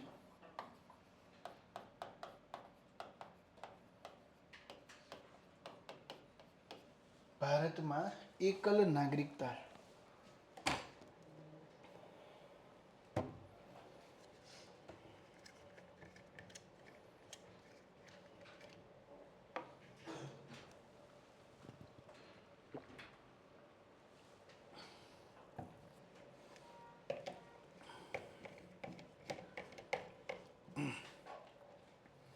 હવે એ મને કહો કે એકલ નાગરિકતા એટલે શું? જો તમે અમેરિકામાં જાઓ ને તો અમેરિકામાં બે નાગરિકતા લેવાની હોય. એક તો એનું ધારો કે કેલિફોર્નિયા રાજ્ય છે, તો કેલિફોર્નિયા રાજ્યની પણ અલગ નાગરિકતા અને યુએસએની પણ નાગરિકતા કેવી અલગ? બે નાગરિકતા હોય ત્યાં. ભારતમાં એક જ નાગરિકતા. તમારી ગુજરાતની અલગ છે અલગ કે હું ગુજરાતની, મારો આ ગુજરાતનો. અમેરિકામાં ડ્યુઅલ સિટીઝનશીપ છે, બે નાગરિકતા. ભારતમાં કેવી નાગરિકતા છે? એક જ નાગરિકતા છે. કેની નાગરિકતા છે? કેન્દ્રની. કેની છે? કેન્દ્રની. એટલે કે કેન્દ્રની એક જ નાગરિકતા છે. આપણે ખાલી ભારતીય જ હોઈ શકીએ. હા, આપણે એ આઈડેન્ટિટી કહી શકીએ કે હું ગુજરાતમાંથી આવું છું, પણ એનું બેઝિક પ્રૂફ આપણી પાસે ન હોય કે ગુજરાતની આઈડેન્ટિટી માટેનું અલગ પ્રૂફ છે, વોટર આઈડી છે, નથી. એક જ. આ કન્સેપ્ટ આપણે બ્રિટનમાંથી લીધો છે. ક્યાંથી લીધો છે? બ્રિટનમાંથી. એ હજી હું કરાવીશ. બીજું, આની અંદર જ ભારતમાં બેવડી નાગરિકતા નથી. ભારતમાં બેવડી નાગરિકતા નથી. ડબલ મેમ્બરશિપ નથી. ભારતમાં બેવડી નાગરિકતા નથી. નાગરિકતા એટલે તમને ખ્યાલ છે કે ભારતમાં તમારી ઉંમર 18 વર્ષની થાય. નાગરિકતા કઈ રીતે મળે ને એ હું તમને સમજાવીશ. જન્મના આધારે, વંશના આધારે. આખું બંધારણ આપણે ડિટેલમાં જોઈશું. 80-90 કલાક આપણે કોન્સ્ટિટ્યુશન ભણશું, ખાલી પ્રિલિમમાં. મેઇન્સમાં પાછું અલગ. એટલે તમારે ચોપડા ભરવાના છે વ્યવસ્થિત, અને રેગ્યુલર રિવિઝન કરવાનું છે ખાલી. ઓકે? તો ભારતમાં બેવડી નાગરિકતા નથી. એનો મતલબ શું? કાલ સવારે તમારામાંથી કોઈ એવું લાગે કે India is not for me, I don't want to live in India, I want to go ahead, મારે તો આગળ જવું છે. એટલે ઉપર જવાની વાત નથી, આગળ એટલે આમ ઠેકીને બીજા દેશમાં, એમ પ્લેનમાં તો જઈ શકો. ત્યાંના પણ પહેલાં PR બની જાઓ, પછી નાગરિકતા લઈ લો. એટલે ભારતમાં તમે એક જ નાગરિકતા લઈ શકો. અન્ય દેશની નાગરિકતા લીધી એટલે એ જ દિવસથી તમારી ભારતની નાગરિકતા કેવી થઈ જાય? સમાપ્ત થઈ જાય. કેનેડામાં તમે બે દેશની લઈ શકો. હું કેનેડાનો નાગરિક હોઈ શકું, બીજા દેશનો હોઈ શકું. કેનેડાની સરકારને કોઈ વાંધો નથી. પણ ભારતમાં લોયલ્ટી, ભારત દેશ એવું માને છે કે તમારી લોયલ્ટી ખાલી એક જ દેશ સાથે હોવી જોઈએ. કોની સાથે? ભારત સાથે. તો તમને એવો પ્રશ્ન થાય, વિદેશમાં વયા જાય એની નાગરિકતા સમાપ્ત થાય? નહીં. જો એને નાગરિકતા મળી જાય તો ભારતની કેવી થઈ જાય? સમાપ્ત થઈ જાય. PRની નાગરિકતા સમાપ્ત થાય નહીં. પરમનન્ટ રેસિડેન્ટ હોય ને એની. એ બધા NRI કહેવાય, નોન રેસિડેન્ટ ઇન્ડિયન. છે તો ઇન્ડિયન જ, પણ અહીંયા રહેતા નથી. એકચ્યુઅલી અહીંયા એને ફાવતું નથી. એટલે નોન રેસિડેન્ટ ઇન્ડિયન છે. નાગરિક, એને મત આપવાની છૂટ હોય, જમીનને બધું ખરીદી શકે અહીંયા. પણ ઇન્ડિયન કેવા છે? નોન રેસિડેન્ટ છે, અહીંયા રહેતા નથી. જેવી તમને ભારત સિવાયના કોઈ દેશની નાગરિકતા મળી ગઈ, એ જ દિવસથી ભારત દેશની નાગરિકતા તમારા માટે કેવી થઈ જાય? એન્ડ. ધ એન્ડ, સમાપ્ત. એટલે તમને વિધાન આપ્યું હોય કે ભારત દેશની નાગરિકતા સંબંધે સત્ય વિધાન શોધીને લખો. તો પેલું વિધાન આપ્યું હોય કે ભારતમાં એકલ નાગરિકતા છે, તો વિધાન કેવું થયું? સાચું. પછી બીજું વિધાન આપ્યું, ભારતમાં બેવડી નાગરિકતા છે, વિધાન કેવું થયું? ખોટું. કેવી છે? બેવડી નાગરિકતા નથી. બેવડી નાગરિકતા નથી. તમે ભારત દેશની નાગરિકતા સાથે જ સંકળાયેલા રહી શકો. અન્ય દેશોની જે દિવસે તમે નાગરિકતા સ્વીકારી એ દિવસથી ભારતની નાગરિકતા પૂરી તમારી. ક્લિયર થાય છે? તમે એક જ દિવસ દેશને લોયલ રહી શકો, બે દેશને લોયલ રહી શકો નહીં. બીજું, કે ઓબ્વિયસલી એકલ નાગરિકતા છે, કેન્દ્રની જ છે, તો આ સંબંધિત કાયદો પણ કોણ બનાવશે? સંસદ. સંસદ નાગરિકતા અંગેનો કાયદો ઘડી શકે છે. The parliament has power to enact a law on citizenship. અને સંસદે ઘડ્યો છે. ગુજરાત સરકાર કાલ સવારે કાયદો ન ઘડે કે હવે ગુજરાતમાં અમે આ રીતે નાગરિકતા આપશું, નહીં. એક જ નાગરિકતા છે. કોની? કેન્દ્રની. ક્લિયર થાય છે? ઓકે. તમારી નાગરિકતા હશે ને એમાં લખ્યું છે ઇન્ડિયન. ઓકે. તમારી રાજ્યની અલગ હોય, આધાર કાર્ડ અલગ હોય ભાઈ. પાછું તમે કહો મારી પાસે આધાર કાર્ડ ને લાયસન્સ છે, પણ એ તમારી વોટર આઈડી નથી. બોલો. ફોરેનર ના ખરીદી શકે, ઇન્વેસ્ટ કરી શકે. ખાસ સમજજો દોસ્ત, ધારો કે એફડીઆઈ આવે ને, ફોરેન ડાયરેક્ટ ઇન્વેસ્ટમેન્ટ, એ અહીંયા રૂપિયા શું કરી શકે? ઇન્વેસ્ટ કરી શકે છે. એમાં સરકારે શું કરી છે? સરળતા મૂકી છે. પણ પ્રોપર્ટી ખરીદી શકે નહીં, ઇન્વેસ્ટ કરી શકે. શું કરી શકે? રૂપિયા વધી ગયા હોય ને એને એવું થાય છે કે અહીંયા મારે હવે રૂપિયા ઇન્વેસ્ટ કરવા છે તો કરી શકે. પ્રોપર્ટી ખરીદવાનો એની પાસે અધિકાર નથી. ઓકે. કારણ કે અમુક રાઈટ ખાલી ને ખાલી કોને આપ્યા છે? નાગરિકોને જ આપ્યા છે. એ હજી હું તમને બંધારણનો ભાગ 2 કરાવીશ, નાગરિકતા, ત્યારે આપણે ડિટેલમાં જોશું. ઓકે. એક એક વસ્તુ જોશું આપણે એની અંદર. ઓકે. હવે આ થઈ નાગરિકતાની વાત. હવે થોડુંક આપણે વધારે ડિટેલમાં વિચારીએ કે ભાઈ ભારત દેશનું બંધારણ છે, તો એમાં મારે કાલ સવારે મને એવું થયું, મોદી સાહેબને એવું થયું કે મારે હવે સુધારો કરી નાખવો છે કે હું જ્યારે છોકરાઓને મેસેજ કરું ત્યારે જ એને જમવાનું, કે મારો મેસેજ આવે કે મિત્રો अब आप खा सकते हैं, अब भोजन ग्रहण कर लीजिए, मैंने भोजन ले लिया है, आप भी ले लीजिए. તો એવો સુધારો કરવો હોય તો કરી શકે કે નહીં કરી શકે? ધારો કે કંઈ એવો સુધારો કરવો છે કે મૂળભૂત અધિકારો જે નાગરિકોને આપ્યા છે હટાવી દેવા છે, કે હવે આને અધિકાર નથી આપવા, આને બધાને ફરજો આપો કે રેગ્યુલર રહેવાનું, આજુબાજુની સફાઈ કરવાની, સરકારને વફાદાર રહેવાનું, અધિકાર કોઈ નહીં, બધાને ટકો જ રાખવાનો છે ને. નોર્થ કોરિયામાં બધાને ટકો જ રાખવાનો મિત્રો. એકચ્યુઅલી અહીંયા તો એક વાળ અહીંયાથી આમ કાઢ્યો હોય, એક વાળ અહીંયાથી આમ કાઢ્યો હોય, લાલ કેરો હોય આગળ અને આ બાજુ લીલો કેરો હોય. તો આ શું છે? તમને અભિવ્યક્તિની સ્વતંત્રતા દોસ્તો બંધારણે આપી છે. બંધારણે સ્વતંત્રતા આપી છે. પોલીસ વાળોએ તમને આવીને મારી ના કે દોસ્તો. આ જો સમજવા જેવું છે. કારણ કે ભારત દેશનું બંધારણ એવું કહે છે, અનુચ્છેદ 22, કે ધરપકડ અને અટકાયત સામે રક્ષણ.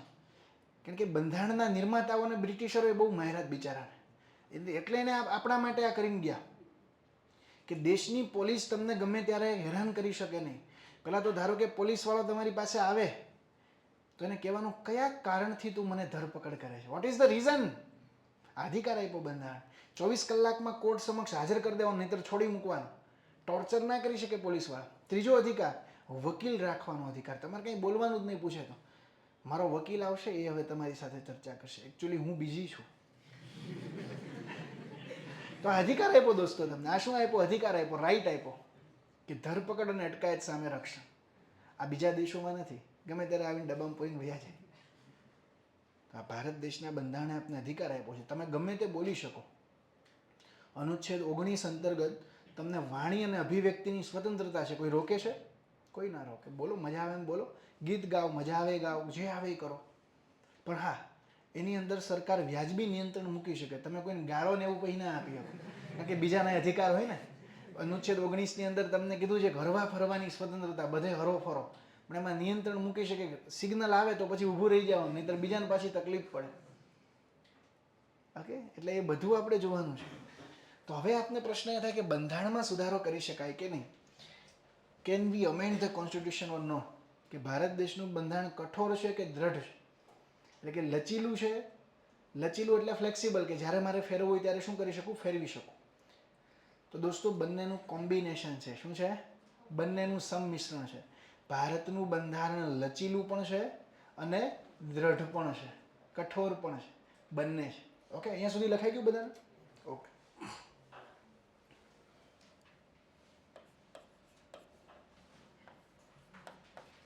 ભારતનું બંધારણ લચીલાપણું, જેને હું ઇંગ્લિશમાં કહીશ ફ્લેક્સિબિલિટી,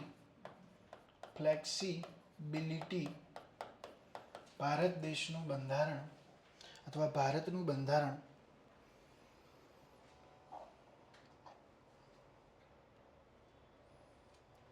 વૈશાલી બેવડી નાગરિકતામાં કેવું હોય, તમે એ દેશની નાગરિક એ દેશમાં વોટ આપી શકો ને બીજા દેશમાં આપી શકો, નો પ્રોબ્લેમ. જે ધારો કે કોઈ કેનેડાનો નાગરિક હોય બીજા દેશનો હોય તો બંનેમાં આપી શકે, એ કોઈ ઇશ્યુ નથી. ઓકે, તો ભારતનું બંધારણ લચીલાપણું ધરાવે છે અને કેવું છે, દ્રઢ છે અથવા કઠોર છે. જેને હું દ્રઢ અથવા કઠોર, જેને હું કહીશ રિજિડ. કેવું કહીશ? રિજિડ. સ્ટીલના ટ્રાય, રબરને આમ કરીને ફ્લેક્સિબલ કરી શકો, સ્ટીલના હરિયાને ટ્રાય કરજો, મોટો જે જાડો હરિયો એને આમ રમજો, હાથ દુખવા માંડે, એટલે એ દ્રઢ કહેવાય, કઠોર કહેવાય. એમ ભારત દેશનું બંધારણ બેનું મિક્સઅપ છે. એમ મજા આવે એમ સુધારો થાય નહીં. હવે લચીલાપણું મેં અહીંયા લખ્યું, કયો શબ્દ યુઝ કર્યો છે? લચીલાપણું. એટલે લચીલાપણું હોય તો હું શું કરી શકું? બદલાવ કરી શકું કે ના કરી શકું? એને જ લચીલાપણું કહેવાય. તો ભારત દેશના બંધારણમાં એક આર્ટિકલ છે, એક ભાગ છે. જેમ કે બંધારણના ભાગ 20ના અનુચ્છેદ 368 અંતર્ગત, બંધારણના ભાગ 20ના અનુચ્છેદ 368 અંતર્ગત બંધારણમાં સંસદ સુધારો કરી શકે છે.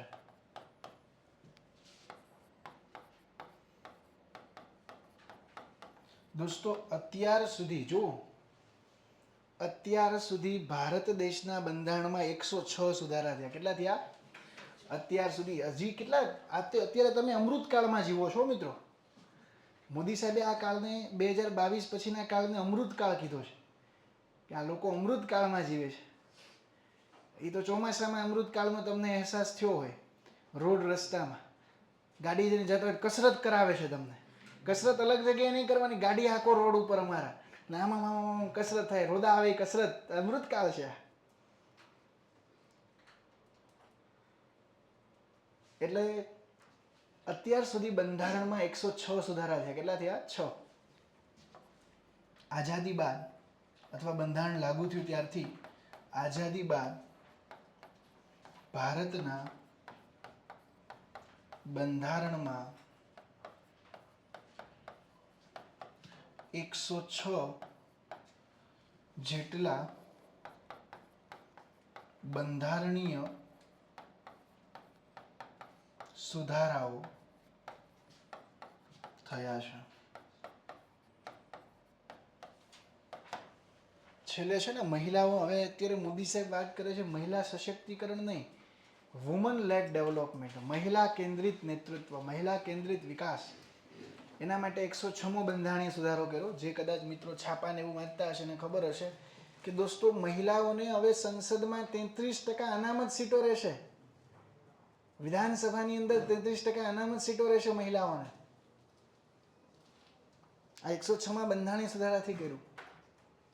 તો અત્યાર સુધી બંધારણમાં કેટલા સુધારા થયા? 106. આ પણ તમારો ટોપિક છે જીપીએસસીમાં, કે ઇમ્પોર્ટન્ટ કોન્સ્ટિટ્યુશનલ અમેન્ડમેન્ટ, મહત્વના બંધારણીય સુધારાઓ. આવો એક ટોપિક આપ્યો છે પ્રિલિમમાં, મેન્સમાં બી છે. તો એ પણ આપણે જોતા રહીશું, એ અલગથી નહીં જોઈએ. જ્યાં જ્યાં સુધારા થયા હશે એ જ્યારે આપણે ભાગની એ લેક્ચરની ચર્ચા કરશું ત્યારે જ જોઈ લઈશું. તો અહીંયા મેં આ સમજાઈ ગયું કે કઈ રીતે ફ્લેક્સિબલ થયું એ, કે બંધારણમાં એક આર્ટિકલ આપ્યો જ છે, એના અંતર્ગત શું કરી શકાય? સુધારો કરી શકાય. તો ફ્લેક્સિબિલિટી થઈ કે ના થઈ? કે કાલ સવારે મોદી સાહેબને એવું થયું કે મારે બંધારણમાં સુધારો કરવો છે, તો અનુચ્છેદ 368 અંતર્ગત શું કરી શકે? અમેન્ડમેન્ટ કરી શકે, સુધારો કરી શકે છે. ધેર ઇઝ નો પ્રોબ્લેમ, કોઈને વાંધો ના હોય. એ રીતે શું થઈ શકે? અમેન્ડમેન્ટ થઈ શકે, સુધારો થઈ શકે, સુધારો કરી શકાય. એટલે આ એની ફ્લેક્સિબિલિટી બતાવે છે. અને જે બિલ હતું એનું નામ હતું નારી શક્તિ વંદન અધિનિયમ. એ કરીને આખું સરકારે બિલ ઇન્ટ્રોડ્યુસ કર્યું હતું દોસ્તો. તો અહીંયા સુધી બધાને ક્લિયર થયું કે બંધારણ કઈ રીતે લચીલું છે, ફ્લેક્સિબલ છે, કે સરકાર સંસદ જે છે બંધારણમાં શું કરી શકે, સુધારો કરી શકે. સંસદ પાસે, કેન્દ્રની ધારાસભા પાસે આ સત્તા છે. પણ હવે દ્રઢ કઈ રીતે છે, રિજિડ કઈ રીતે છે એ પણ સમજવું પડે. કઠોર કઈ રીતે છે. આ લખાઈ ગયું બધાને? જોડે જોડે લખતા જજો. લખી નાખ્યું બધા? Okay, good. હવે આપણે એ સમજીએ કે બંનેનું મિક્સઅપ, મારે આને ઇંગ્લિશમાં કહેવાય the blending of rigidity and flexibility. The blending of rigidity અને ફ્લેક્સિબિલિટી બંનેનું શું છે, કોમ્બિનેશન છે. હવે બંધારણ કઠોર કઈ રીતે છે?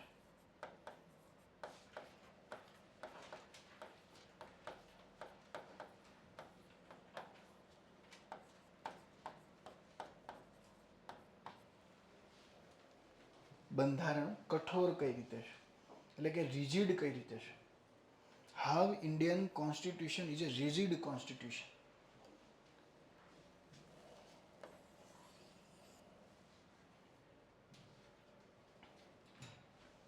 જો દોસ્તો,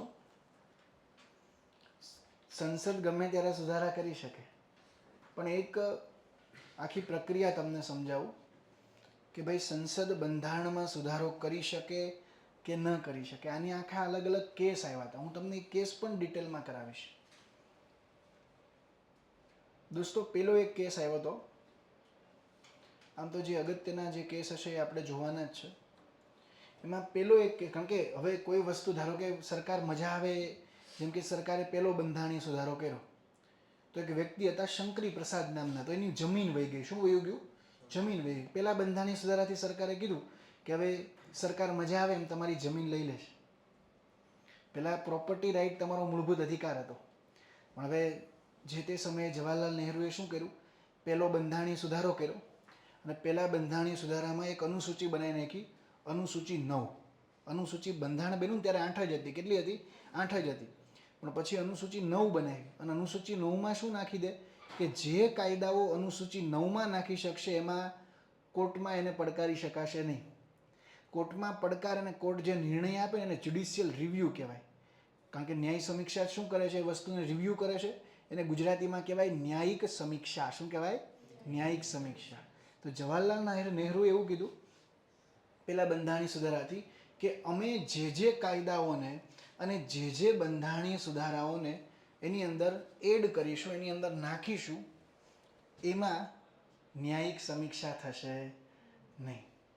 તો હવે જે શંકરી પ્રસાદ નામના વ્યક્તિ હતા, કોર્ટમાં તો હું જઈ શકું, તમે પણ જઈ શકો. તમને પણ એવું લાગે છે કે તમારા મૂળભૂત અધિકારોનું ઉલ્લંઘન થાય છે, તો તમે ક્યાં જઈ શકો? હાઈકોર્ટ અથવા સુપ્રીમ કોર્ટમાં. You have both way.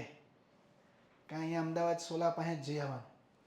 પણ એની પ્રોસિજર એને બધું અઘરું છે થોડું. તો પેલો કેસ આવે છે દોસ્તો અહીંયા આગળ. હું તમને કેસ સાથે કરાવું છું.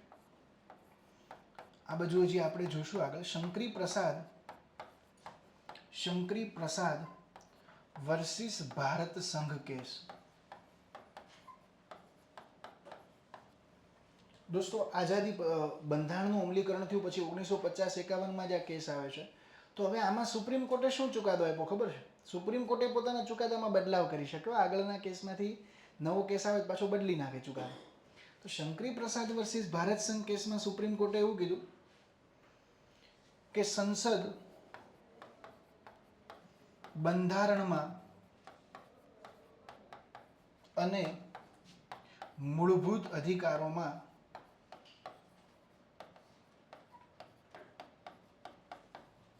સુધારો કરી શકે છે.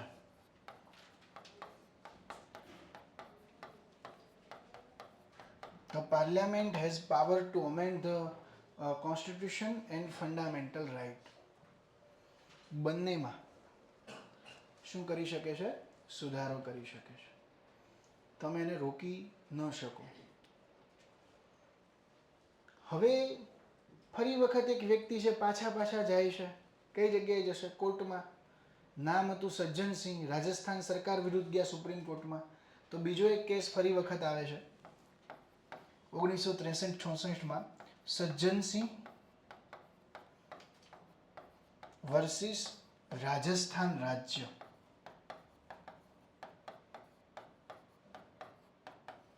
દોસ્તો સજ્જનસિંહ વર્સિસ રાજસ્થાન રાજ્યમાં ફરી વખત સુપ્રીમ કોર્ટ પોતાનું કહેશે કે મૂળભૂત અધિકારો અને બંધારણમાં સંસદ શું કરી શકે, ગમે એટલા સુધારા કરી શકે. એટલે અહીંયા પાછું શું કીધું કે સુધારો કરી શકાય, સંસદને વધારે પાવરફુલ બનાવી કે મજા આવે સુધારો કરો, નો પ્રોબ્લેમ, અમને કોઈ વાંધો નથી. બેરુબારી કેસ ભાઈ આમાં નહીં આવે, એ હજી આગળ આવશે હો ભાઈ, ડોન્ટ વરી, એની આગળ આપણે ચર્ચા કરીશું, જ્યાં આવશે ત્યાં એની ચર્ચા થશે. તો સજ્જનસિંહ વર્સિસ રાજસ્થાન રાજ્યમાં શું કીધું કે અમેન્ડ ધ કોન્સ્ટિટ્યુશન, સુધારો કરી શકાય છે, નો પ્રોબ્લેમ, કોઈ સમસ્યા નથી. દોસ્તો ફરી એક વ્યક્તિ હતા જેને પાછો 1967 આવો પ્રોબ્લેમ આવ્યો, અહીંયા સુધી લખાઈ ગયું બધાને, એ હતા ગોલકનાથ. શું નામ હતું? અને એને પંજાબ રાજ્ય વિરુદ્ધ સુપ્રીમ કોર્ટમાં ગયા, પંજાબ સરકાર વિરુદ્ધ શું ગયા, સુપ્રીમ કોર્ટમાં. તો ત્રીજો કેસ આવ્યો ગોલકનાથ વર્સિસ પંજાબ રાજ્ય. ગોલકનાથ વર્સિસ પંજાબ રાજ્ય 1967 આવે છે. એ વર્ષ યાદ રાખવાની બહુ જરૂર નથી, કારણ કે યાદ રાખવાનું ઘણું બધું છે. કેસ ના યાદ, યર યાદ રાખવાના ના જરૂર નથી, ડોન્ટ વરી. તો ગોલકનાથ વર્સિસ પંજાબ રાજ્ય કેસમાં શું કીધું દોસ્તો કે મૂળભૂત અધિકારોમાં સુધારો કરી શકાય, ને આખું જજમેન્ટ જ બદલી નાખ્યું. શું કહી દીધું કે મૂળભૂત અધિકારોમાં સંસદ સુધારો ન કરી શકે.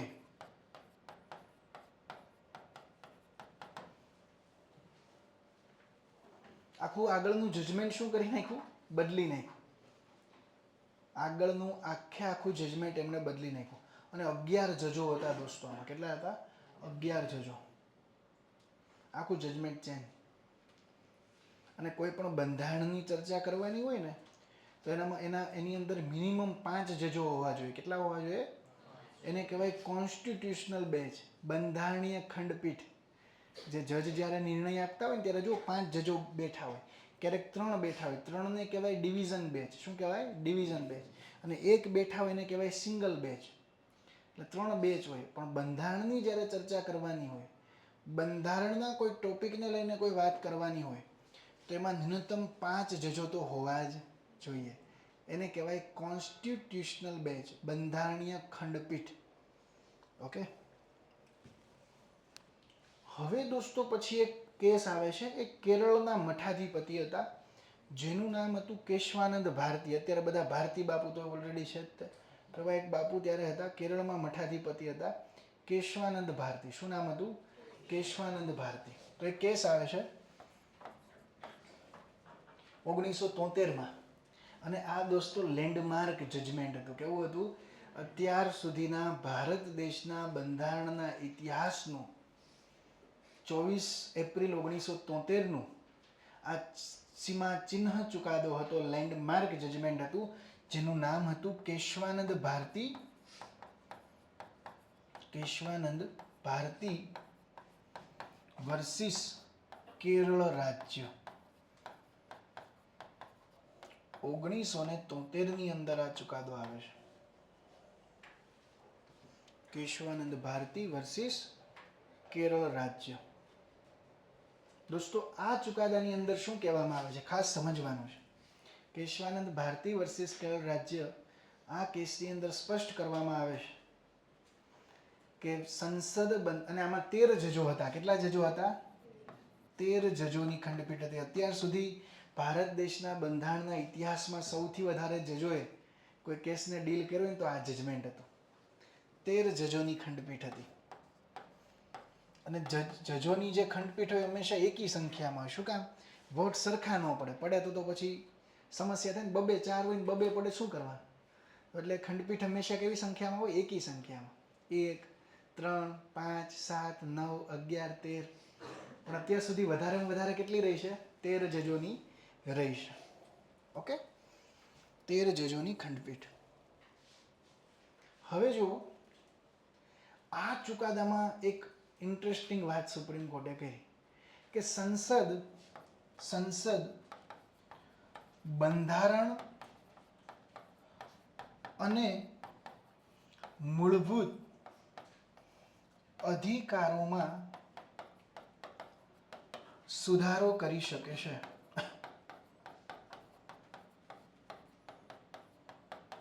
પરંતુ જો ખાસ અહીંયા પરંતુ શબ્દથી જ ખાસ યાદ રાખવાનું. સંસદ બંધારણ અને મૂળભૂત અધિકારોમાં સુધારો કરી શકે છે, પરંતુ બંધારણના મૂળભૂત ઢાંચાનું ઉલ્લંઘન થવું જોઈએ નહીં. બંધારણના બેઝિક સ્ટ્રક્ચરનો એનો જે પાયો છે એનું ઉલ્લંઘન થવું જોઈએ નહીં. તો અહીંયા વાત કરીએ એટલે તમારો એક ટોપિક પીએસઆઈમાં છે અને જીપીએસસીમાં છે કે મૂળભૂત ઢાંચાનો સિદ્ધાંત. કોન્સ્ટેબલમાં તો એનું સમાનાર્થી લખ્યું હતું, અંતર્નિહિત માળખાનો સિદ્ધાંત. ઘણાના મને મેં સાહેબ આનો અર્થ શું? પછી મારે કહેવું પડે કે આ બેઝિક સ્ટ્રક્ચર છે, મૂળભૂત ઢાંચો છે. તો પરંતુ અહીંયા આગળ શું કીધું? પરંતુ બંધારણના મૂળભૂત ઢાંચાનું ઉલ્લંઘન ન થવું જોઈએ. સંસદ મજા આવે એ સુધારો કરી શકે, સંસદને કોઈ રોકતું નથી, પણ બંધારણનો જે મૂળભૂત ઢાંચો છે. હવે સુપ્રીમ કોર્ટે અલગ અલગ કેસમાં બંધારણ ઢાંચાને વ્યાખ્યાયિત કર્યું છે કે ભાઈ મૂળભૂત ઢાંચામાં શું આવે. તો આ જ કેસમાં નથી કહી દીધું, સમયાંતરે અલગ અલગ કેસમાં કીધું. જેમ કે ફ્રી એન્ડ ફેર ઇલેક્શન, ચૂંટણી કેવી થવી જોઈએ? ન્યાયિક રીતે થવી જોઈએ, કે એમાં કોઈનું હસ્તક્ષેપ હોય નહીં. ન્યાયિક સ્વતંત્રતા, કે સરકાર ક્યારેય જ્યુડિશિયરીની અંદર કોઈ હસ્તક્ષેપ કરી શકે ને, એને કહેવાય ઇન્ડિપેન્ડન્સી ઓફ જ્યુડિશિયરી. એ પાયો થયો. લોકતાંત્રિક પદ્ધતિ, સરકાર કાલ રાજાશાહી લાવે તો ચાલે નહીં, મોનાર્કી લાવે તો ચાલે નહીં. એટલે કેવી પદ્ધતિ? લોકતાંત્રિક પદ્ધતિ. આ શું થયું? પાયો થયો. ન્યાયિક સમીક્ષા, કે સરકારના કોઈ પણ નિર્ણય સામે તમે કોર્ટમાં જઈ શકો, એને શું કહેવાય? ન્યાયિક સમીક્ષા. તો એને રોકી શકાય નહીં. આગળ કીધું પ્રજાસત્તાક અને લોકતાંત્રિક રાજ્ય, એને રોકી શકાય નહીં. ધર્મનિરપેક્ષતા, એને આ બધી બાબતોને એને શું કીધું? મૂળભૂત ઢાંચો કીધો. કે સરકાર બંધારણમાં ગમે તે સુધારા કરી શકે. સંઘવાદ, કે બધા રાજ્યોના પાવર કેન્દ્ર લઈ શકે નહીં, એને સંઘવાદ કહેવાય. સંઘવાદ પણ હમણાં સમજાવું છું, જેને ઇંગ્લિશમાં કહેવાય ફેડરલિઝમ. તો એક, અને હજી આગળ આપણે અનુચ્છેદ 13માં સમજીશું, પણ બેઝિક મારે તમને એ કહેવું હતું, આખી મેં બધી ચર્ચા એટલા માટે કરી કે સંસદ ગમે એટલા બંધારણીય સુધારા કરી શકે, પણ મૂળભૂત ઢાંચાનું ઉલ્લંઘન થવું જોઈએ નહીં. જે બંધારણનો જે પાયો જે છે એનું ઉલ્લંઘન થવું જોઈએ નહીં. જે બંધારણનું મૂળભૂત માળખું છે એનું ઉલ્લંઘન થવું જોઈએ નહીં. તો આ રિજિડ થયું કે નહીં? કે પાર્લામેન્ટ જે છે વધારે સુધારા કરી શકે નહીં. સુધારા કરી શકે, પણ કોના દાયરામાં રહીને સુધારા કરી શકે? મૂળભૂત ઢાંચાનું ધ્યાન રાખવું પડે. મેં તમને ઉદાહરણ પણ આપ્યું કે એક બંધારણીય સુધારો હમણાં જ રદ કર્યો. કયો બંધારણીય સુધારો રદ કર્યો? 99મો બંધારણીય સુધારો સુપ્રીમ કોર્ટ દ્વારા ગેરબંધારણીય જાહેર કરાયો. શું કામ? તો સુપ્રીમ કોર્ટે દોસ્તો કારણ આપ્યું, રીઝન આપ્યું કે આ સુધારો બંધારણના મૂળભૂત ઢાંચાનું, બંધારણના મૂળભૂત માળખાનું ઉલ્લંઘન કરતો હતો. અને કયું મૂળભૂત માળખું હતું? ન્યાયિક સ્વતંત્રતા, જ્યુડિશિયલ ઇન્ડિપેન્ડન્સી. એટલા માટે એને કેવો જાહેર કર્યો? ગેરબંધારણીય.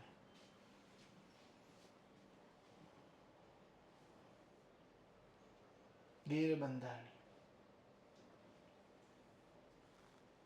અનકોન્સ્ટિટ્યુશનલ.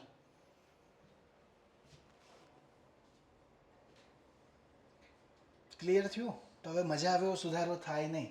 તો ભારત તમને પૂછે કે વિધાન આપ્યું હોય કે ભારત દેશનું બંધારણ લચીલું પણ છે અને કઠોર પણ છે, તો વિધાન કેવું થયું? સાચું થયું. તમે આપણે ક્વેશ્ચન પણ જોશું, તમારી ટેસ્ટ પણ લેશું, એટલે આ બધી વસ્તુ કરવી પડશે.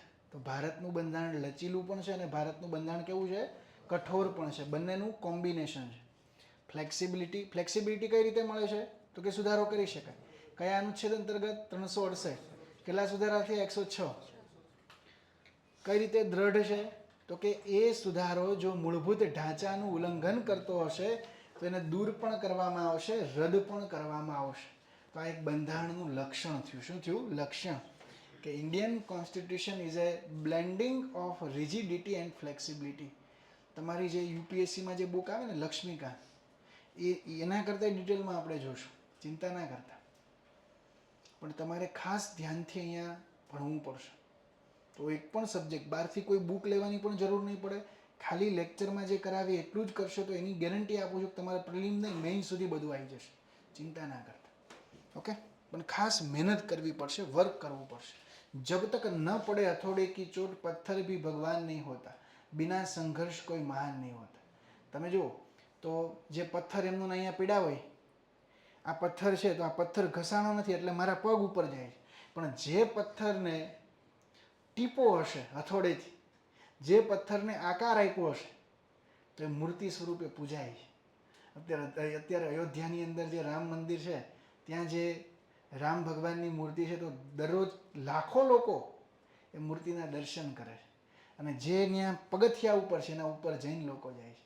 એટલે ખાસ આ સમજવાનું છે. મહેનત કરશો, ટાઢ તડકો જે વેઠશે, જે સતત મહેનત કરશે એને સફળતા મળશે, એને રિઝલ્ટ મળશે. અને યુવાની એના માટે જ છે દોસ્તો. ખાસ મારા એક શબ્દો યાદ રાખજો. સંસ્કૃતનો એક શ્લોક છે, સંસ્કૃતમાં એક શ્લોક છે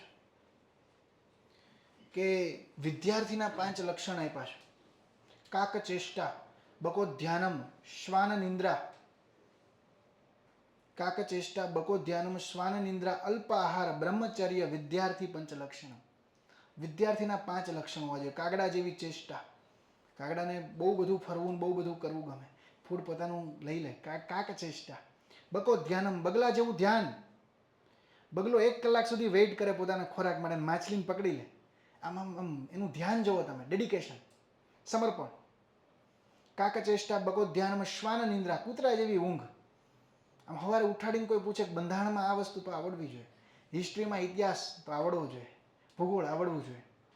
કાક ચેષ્ટા, બકો ધ્યાનમ, શ્વાન નિંદ્રા, અલ્પ આહાર. આ તો 2-3 રોટલા ખાઈ જાય ને પછી કે એકચ્યુઅલી ઊંઘ આવે છે મને, તો એ ના ચાલે કે હું આરામ કરીશ કરી, તો એ રીતે નહીં ચાલે.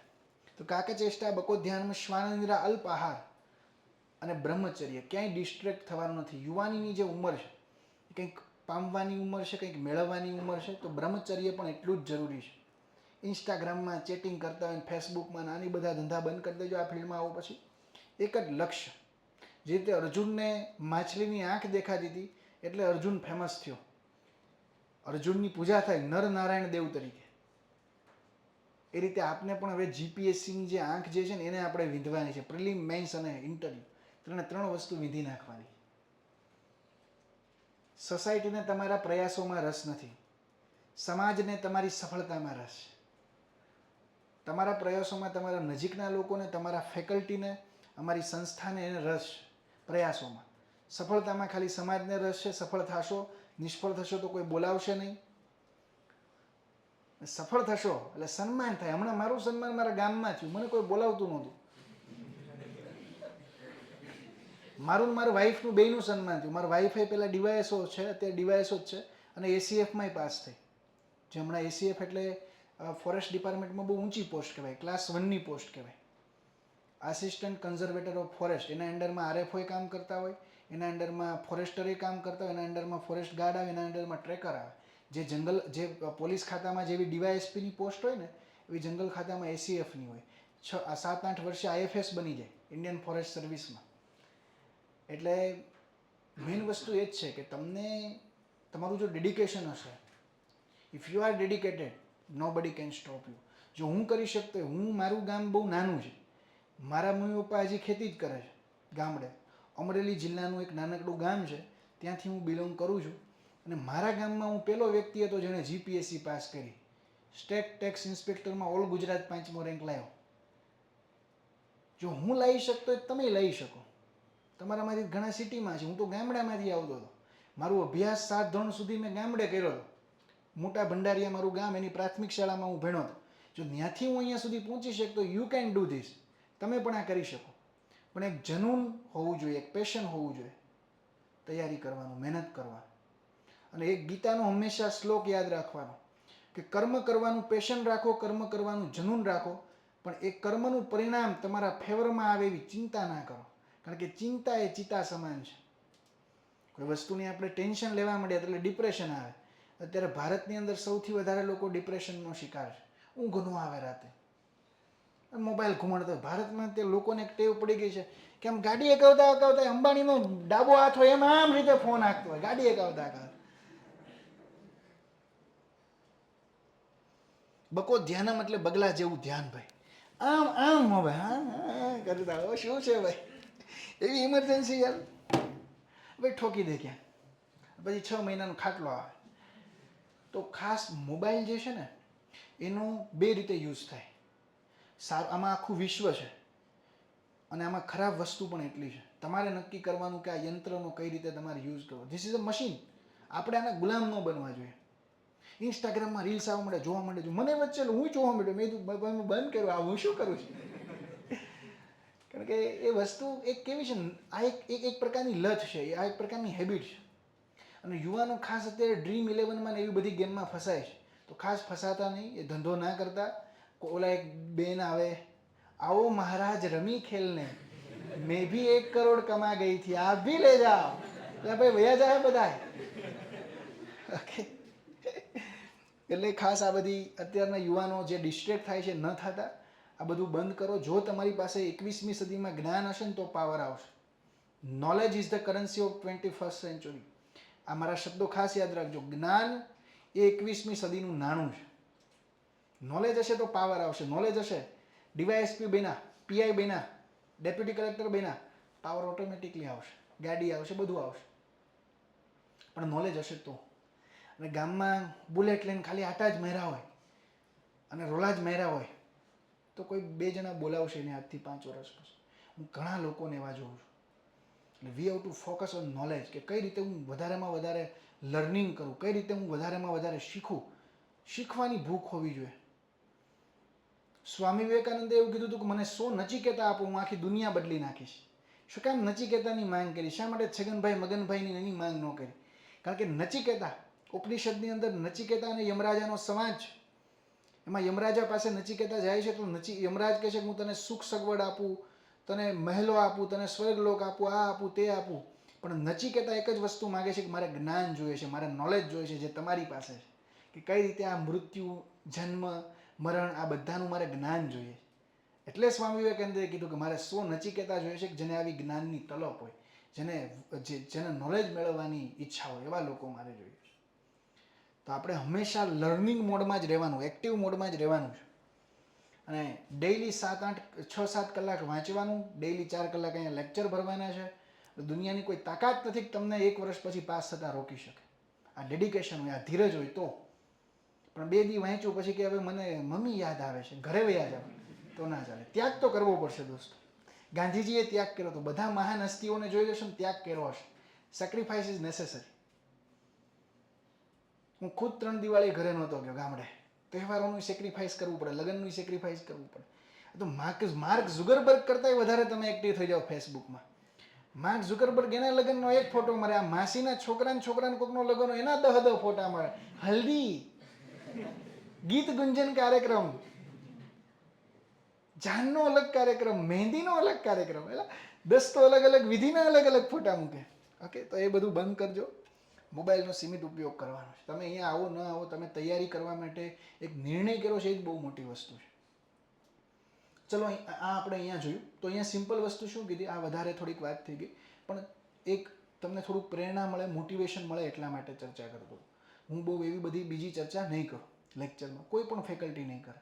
મેઇન આપણો ઉદ્દેશ્ય કે મેક્ઝિમમ આપણે અહીંયાથી શીખીને જઈએ જે તમને એક્ઝામમાં કામ આવે, પાસ થાવ તમે. તો બંધારણ કેવું છે? ફ્લેક્સિબલ પણ છે અને રિજિડ પણ છે. બંધારણ બે જે છે એ ફ્લેક્સિબલ છે. યસ ફ્લેક્સિબલ પણ છે અને કેવું છે? રિજિડ પણ છે. હવે દોસ્તો સરકાર કઈ રીતે ભારતમાં ચાલે છે? રાષ્ટ્રપતિ પ્રકારની પ્રણાલીથી ચાલે છે, સંસદીય પ્રણાલીથી ચાલે છે, કઈ રીતે ચાલે છે? તો ભારતમાં સરકાર ચાલે છે સંસદીય પ્રણાલીથી. કઈ રીતે ચાલે છે? અહીંયા સુધી લખાઈ ગયું બધાને? Okay good. આ લક્ષણ છે. કેટલામો નંબર આવ્યા લક્ષણમાં? 5. ભારતમાં સંસદીય પદ્ધતિથી ચાલતી સરકાર છે, જેને હું કહીશ ઇંગ્લિશમાં પાર્લિયામેન્ટરી ગવર્મેન્ટ.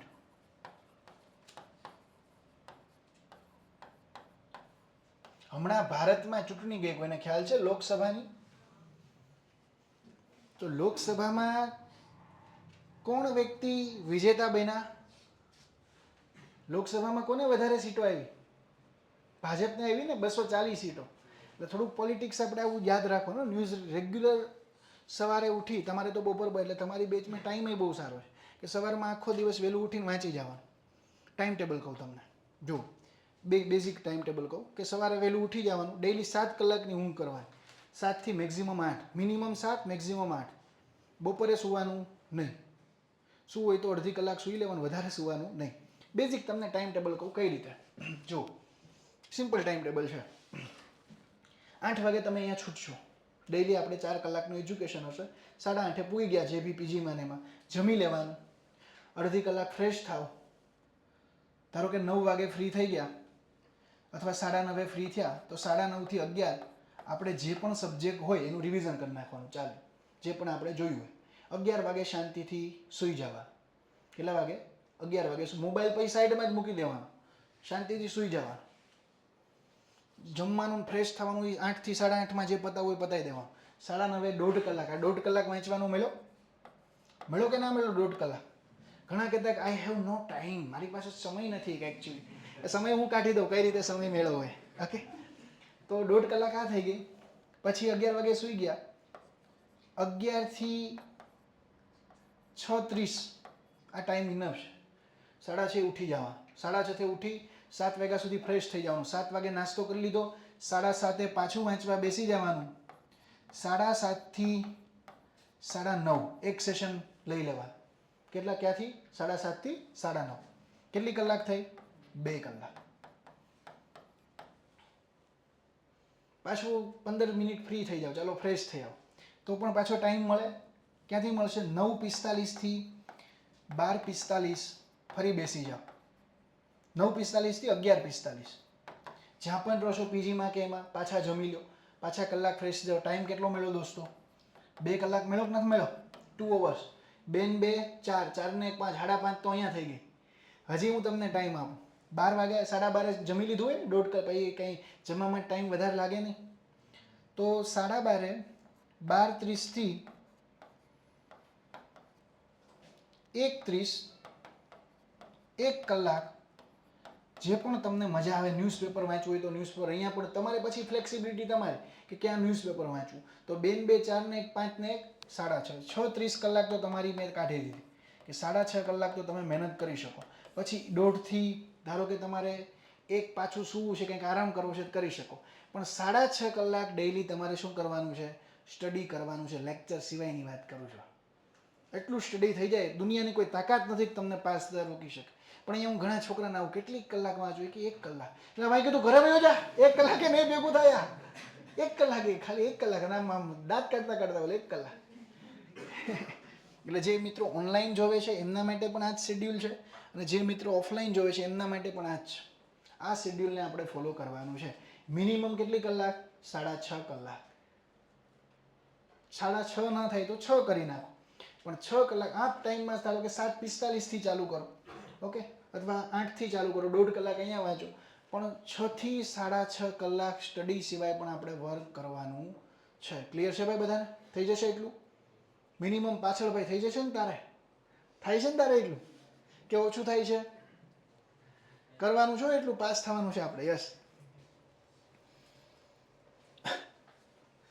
પૂનમ કોરાટ કહે છે વિથ જોબ શું કરવું? પૂનમબેન તમને ખ્યાલ જ છે, તમે તો આગળની બેચમાં પણ હતા, તો તમારે જોબ સાથે પણ થોડુંક આ મેનેજ કરવું પડશે. તમારે રેકોર્ડેડ લેક્ચર પણ જોવા પડશે, અને એવું હોય ને તો એક્ઝામ પહેલાં આપણે 1-2 મહિનાની રજા મૂકી દેવાની. ઓકે, 1-2 મહિનાની આપણે રજા મૂકી દેવાની. ઓકે, ક્લાસથી વધારે શું રીડિંગ કરવાનું? પહેલાં તો હવે આમાં અત્યારે તમારે રીડિંગ કરવાનું ઓછું હોય તો વાંધો નહીં, પણ પછી બધા લેક્ચર રેગ્યુલર 4-4 કલાકના ચાલશે તો 2 લેક્ચરનું 1.5 કલાકનું રીડિંગ તો એ આપણું થઈ જાય. 1.5 કલાક એક વિષય લીધો રિવિઝન માટે, બીજો વિષય પાછું આપણે એક ટાઈમ ટેબલ જ બનાવવાનું, રિવિઝન માટે હું આ વિષય દર અઠવાડિયે લઈશ. દોસ્તો, દુનિયાની કોઈ તાકાત નથી કે પાસ થતા રોકી શકશે, પણ આ વસ્તુ આગામી 1 વર્ષ સુધી સતત કરવાની છે. 1 વર્ષ તમારું જાતનું સમર્પિત કરી દો કે મારે પછી તમારે જે કરવું, પણ 1 વર્ષ દોસ્તો આપો. તમે જો તમે પાસ ન થાવ તો મને કહેજો. 1 વર્ષ આપો, આ રીતે 1 વર્ષ ડિસિપ્લિનથી આપો. હવે હું તમારા ઉપર ધ્યાન આમ રાખી શકું કે આવો શોખ નથી આવતા, પણ હું તમારી ભેગો ન આવું. આ સ્કૂલ નથી, ધીસ ઇઝ કોમ્પિટિટિવ એક્ઝામ. સ્કૂલમાં ધ્યાન રાખવું પડે કે ભાઈ વાંચ ને કર. તમે તમારે જોબ જોતી છે અત્યારે, જોબે લાગશો તો પછી લગ્ન ને એવું બધું થાય પાછું. અત્યારે પછી જોવાનું ને પાછું બધી ચિંતા. હવે તો ચિંતા વધે કે હવે લગ્ન, એટલે તમે તો હવે હું નહીં કહું તો વાંચશો અહીંયા. તમને ઈચ્છા છે, તમારે કંઈક કરવું છે, બનવું છે. કોલેજ સુધી તો વાંધો નહીં, પણ પછી તમારે ખુદને કંઈક કરવું છે.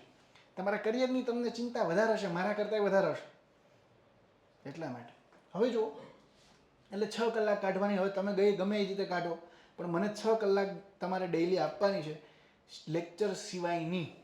આ હું કયા વાત કરું છું? લેક્ચર સિવાયની. અને લેક્ચરમાં બોરિંગ એ નથી થવાનું.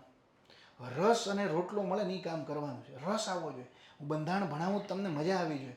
અહીંયા હું એનિમલ પિક્ચર બતાવું, અહીંયા ભૂલ ભુલૈયા 3 બતાવું, જેવી મજા આવે ને એવી આમાં આવી જોઈએ. અહીંયા કોઈ વેબ સિરીઝ ચાલુ કરું ને કેવી મજા આવે, એવી મજા દરેક વિષય ભણવાની આવે. એટલે દુનિયાની કોઈ તાકાત નથી પાસ થતા રોકી શકે. રસ આવવો જોઈએ.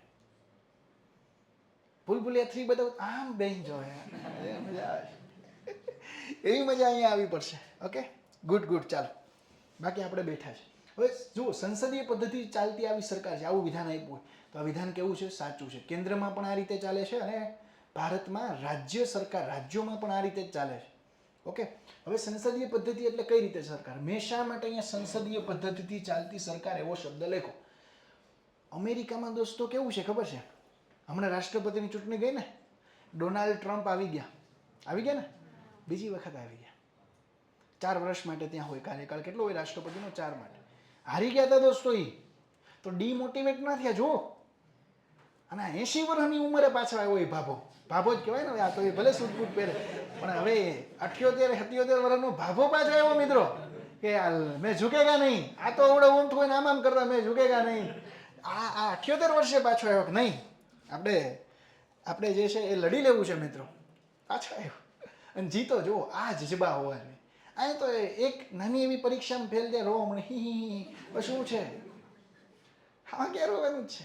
પાછા આવો, મહેનત કરો, થઈ જશે. આ વસ્તુ યાદ રાખવાની, થઈ જશે. આપણા માટે કંઈક સારું જ લખવું હશે, પણ આપણે આપણી જાત સાથે પ્રામાણિક હોવા જોઈએ. Be honest with your self. જો તમે તમારી જાત સાથે પ્રામાણિક હશો તો કોઈ દી પ્રોબ્લેમ આવશે નહીં. જો 78 વર્ષનો ડોનાલ્ડ ટ્રમ્પ પાછો આવતો હોય ને મેક અમેરિકા ગ્રેટ અગેન એવી વાત કરતો હોય તો આપણે કરી શકીએ. આપણે તો અમેરિકાનું રાષ્ટ્રપતિને એક ક્લાસ 1-2ની જોબ આવી જાય તો ઇનફ છે. આ નરેન્દ્ર મોદી બાબા જ કહેવાય. હવે એ જો 76-77 વર્ષે કહેતા હોય મિત્રા કેસા હો, તો આ 77-78 વર્ષની ઉંમર જો, છતાં એટલો ઉત્સાહ, એટલી એનર્જી. તો આપણે તો ખાલી જીપીએસસી કરવાની, થઈ જશે. Don't worry. પાર્લામેન્ટરી ગવર્મેન્ટમાં શું હોય? જો અમેરિકામાં મેં તમને કીધું, અમેરિકાનું ઉદાહરણ આપતો હતો કે અમેરિકામાં ધારાસભાની, એની કોંગ્રેસ, ત્યાં ધારાસભાને શું કહેવાય? કોંગ્રેસ હોય. એની અલગ જ ચૂંટણી હોય. કારોબારીની ચૂંટણી પણ એ કેવી હોય? અલગ જ હોય. ભારતમાં અલગ ચૂંટણી હોય. ત્યાં જુઓ, અમેરિકામાં રાષ્ટ્રપતિ કોણ બન્યું? ટ્રમ્પ બન્યો. ટ્રમ્પને મજા આવે ને એ વ્યક્તિને રાખે. એને મજા આવે કે આ ભાઈને મારે સંરક્ષણ મંત્રી બનાવો તો ઉપાડી. એમને એવું લાગે કે આ ભારતને મારે સીએમાં મૂકવા ઉપાડ લે, ને એવું લાગે કે આ ભાઈને મારા નાણામંત્રી બનાવો તો ઉપાડી લે. અમેરિકામાં વસતા 33 કરોડ નાગરિકમાંથી કોઈ પણ વ્યક્તિને શું બનાવી શકે? મંત્રી બનાવી શકે. રામાસ્વામી ક્યાંય ચૂંટણી લડ્યો નથી, પણ રામાસ્વામીને એણે ઇફિશિયન્ટ મંત્રાલય આપી દીધું, મિનિસ્ટ્રી ઓફ ઇફિશિયન્સી, કાર્યદક્ષતાનું મંત્રાલય. એટલે એને મજા આવે વ્યક્તિને કારોબારીમાં લઈ શકે, મંત્રી બનાવી શકે. ભારતમાં એવું નથી. ભારતમાં જે વ્યક્તિને લોકસભામાં બહુમતી મળે, લોકસભામાં અત્યારે 543 સીટો છે. કેટલી સીટો છે લોકસભામાં? 543 સીટો છે. આ 543 સીટોમાં જે પક્ષને વધારે બહુમતી મળે, જેમ કે આમાં કેવી બહુમતી જોઈએ? પૂર્ણ બહુમતી. કેવી? પૂર્ણ બહુમતી. પૂર્ણ બહુમતી એટલે કુલ સીટોના 50%. તો 543માં મોદી સાહેબને જીતવા માટે કેટલી સીટો જોતી હતી? 272. ભાજપને આવી કેટલી? 240. 32 ઘટતી હતી દોસ્તો. કેટલી ઘટતી હતી? 32. એટલે મોદી સાહેબે જ્યારે પહેલી મીટિંગ કરી ત્યારે કીધું કે મારા પ્યારા દેશવાસીઓ, बिहार के अंदर मेरा विजय नहीं है, ये तो नीतीश बाबू की विजय है. કારણ કે એની સીટો જોતી હતી ને કે નીતિશ બાબુ કા વિજય है. નીતિશ કુમારની વખાણ કર્યા, કારણ કે એનું સમર્થન જોતું હતું. સીટો કેટલી હતી? 240. સરકાર રચવા માટે કેટલી જોતી હતી? કારોબાર કરવો હોય, પ્રધાનમંત્રી બનવું હોય, મંત્રી બનવું હોય તો સીટો કેટલી જોઈએ? 272. પૂર્ણ બહુમતી જોઈએ. શપથ લઈ લે પછી સંસદમાં વિશ્વાસનો મત પારિત થાય, એટલી જોઈએ. પછી આંધ્રપ્રદેશમાં ગયા મોદી સાહેબ, ત્યાં પવન કલ્યાણને કોઈ દી કંઈ કહેતા નથી, તો એવું કીધું, કારણ કે ત્યાં એની સીટો એવી હતી કે आंध्र प्रदेश के अंदर मेरा विजय नहीं है दोस्तों, ये विजय चंद्र बाबू का विजय है. ये विजय ये जो पवन है वो पवन नहीं, आंधी है आंधी. પવન કલ્યાણ વાલી ગયું કે આ તો આપણે ઉપડી ગયું કે ઓકે. તો કારણ કે સીટો જોતી હતી. એટલે જુઓ, ભાજપની સરકાર નથી, અત્યારે એનડીએની સરકાર છે. કોની છે? નેશનલ ડેમોક્રેટિક અલાયન્સની સરકાર છે. એટલે અહીંયા કેવું થયું? સંસદીય પદ્ધતિથી ચાલતી સરકાર શું કામ કીધી? કારણ કે મંત્રી ખાલી ને ખાલી કોણ બની શકશે? જે સંસદ સભ્ય હશે એ જ મંત્રી બની શકે. ક્લિયર છે? આ 543 લોકસભાના સભ્યો અને રાજ્યસભાના જે 245 સદસ્યો છે, આમાંથી જ કોઈ વ્યક્તિ શું બની શકે? મંત્રી બની શકે. ભલે અભણ હોય, પછી બનાવી દે મંત્રી. બીજું શું કરવું? ચોઈસ કેવી થઈ ગઈ? અહીંયા ઓછી થઈ ગઈ. એટલે ભારતમાં પ્રધાનમંત્રી માટેની કોઈ અલગથી ચૂંટણી થતી નથી. ખાસ ધ્યાન રાખજો. અમેરિકામાં થાય.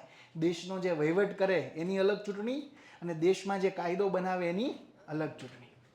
ત્યાં સરકાર કોણ ચલાવે? પ્રેસિડેન્ટ ચલાવે. એટલે અમેરિકાની અંદર રાષ્ટ્રપતિ પ્રકારની પ્રણાલીથી ચાલતી સરકાર કહેવાય, જેને ઇંગ્લિશમાં કહેવાય છે પ્રેસિડેન્શિયલ ગવર્મેન્ટ. જ્યારે ભારતમાં કેવી સરકાર છે? પાર્લિયામેન્ટરી ગવર્મેન્ટ, કે જેને પાર્લિયામેન્ટમાં લોકસભામાં વધારે સીટો હશે એ શું બનાવશે? સરકાર. મોદી સાહેબે 2014માં એટલા માટે સરકાર બનાવી શક્યા કારણ કે 272 ઉપર કંઈક સીટો હતી. 2019માં એટલા માટે સરકાર બનાવી શક્યા કારણ કે 300 ઉપર 303 સીટો હતી. આ વખતે થોડાક તકલીફ પડી ગઈ, 240 સીટો જ આવી. એટલે પછી બધાનો સહારો લેવો પડ્યો. ગુજરાતની એક સીટ વહી ગઈ, બનાસકાંઠાની. બનાસના બેન ગેની બેન સીટ લઈ ગયા એક. ઓકે. અત્યારે વાવનું કોણ છે? બનાસકાંઠાનું કોઈ છે આમાંથી? વાવમાં હાલે છે ને તમારે? Okay, good. તો અહીંયા 32 સીટો ઘટતી હતી, એટલે ગઠબંધન કર્યું, બધાને મંત્રીઓ પણ બનાવ્યા. તમે જુઓ, ખાલી ભાજપના મંત્રીઓ નથી કેન્દ્રમાં. જે સિવિલ એવિએશન મિનિસ્ટ્રી જે છે બીજા પાસે છે. પછી રામવિલાસ પાસવાનનો છોકરો ચિરાગ પાસવાન પાસે કેબિનેટ મંત્રી એને બનાવ્યો, કારણ કે એની પાસે 3-4 સીટો હતી. બધાને સાચવવા પડે ને ગઠબંધનમાં. ગુજરાતમાં આ લોકો કોઈને ગાંઠતા નથી, કારણ કે ગુજરાતમાં દોસ્તો 182માંથી 156 તો ખાલી ભાજપને છે. એટલે કોઈને ગાંઠવાના જ નહીં, ઠેબા મારીને કાઢો. કારણ કે સીટો વધારે છે. સરકાર બનાવવા માટે જોઈએ કેટલી? 92 જોઈએ. 91 + 1 92 જ હોય તો તમે સરકાર બનાવી શકો. સીટો 156 આવી ગઈ દોસ્તો. એટલે કોઈને ગાંઠવાનું જ નહીં 5 વર્ષ સુધી. એટલે એમાંય મંત્રી કોણ બન્યા તમે જો, દરેક મંત્રી શું છે, ધારાસભ્ય છે કે નથી? મંત્રી બનવા માટે, ભારતમાં મંત્રી બનવા માટે તમારે ફરજિયાત શું હોવું પડે? ધારાસભ્ય કે સંસદ સભ્ય. એટલે કઈ પદ્ધતિથી ચાલતી સરકાર છે આપણે ત્યાં? સંસદીય પદ્ધતિથી ચાલતી સરકાર છે. આપણે આ મોડલ ક્યાંથી સ્વીકાર્યું? બ્રિટનમાં. બ્રિટનમાં પણ આ જ પ્રકારનું મોડલ છે. આપણે આજે મોડલ સ્વીકાર્યું ક્યાંથી સ્વીકાર્યું? બ્રિટનમાંથી.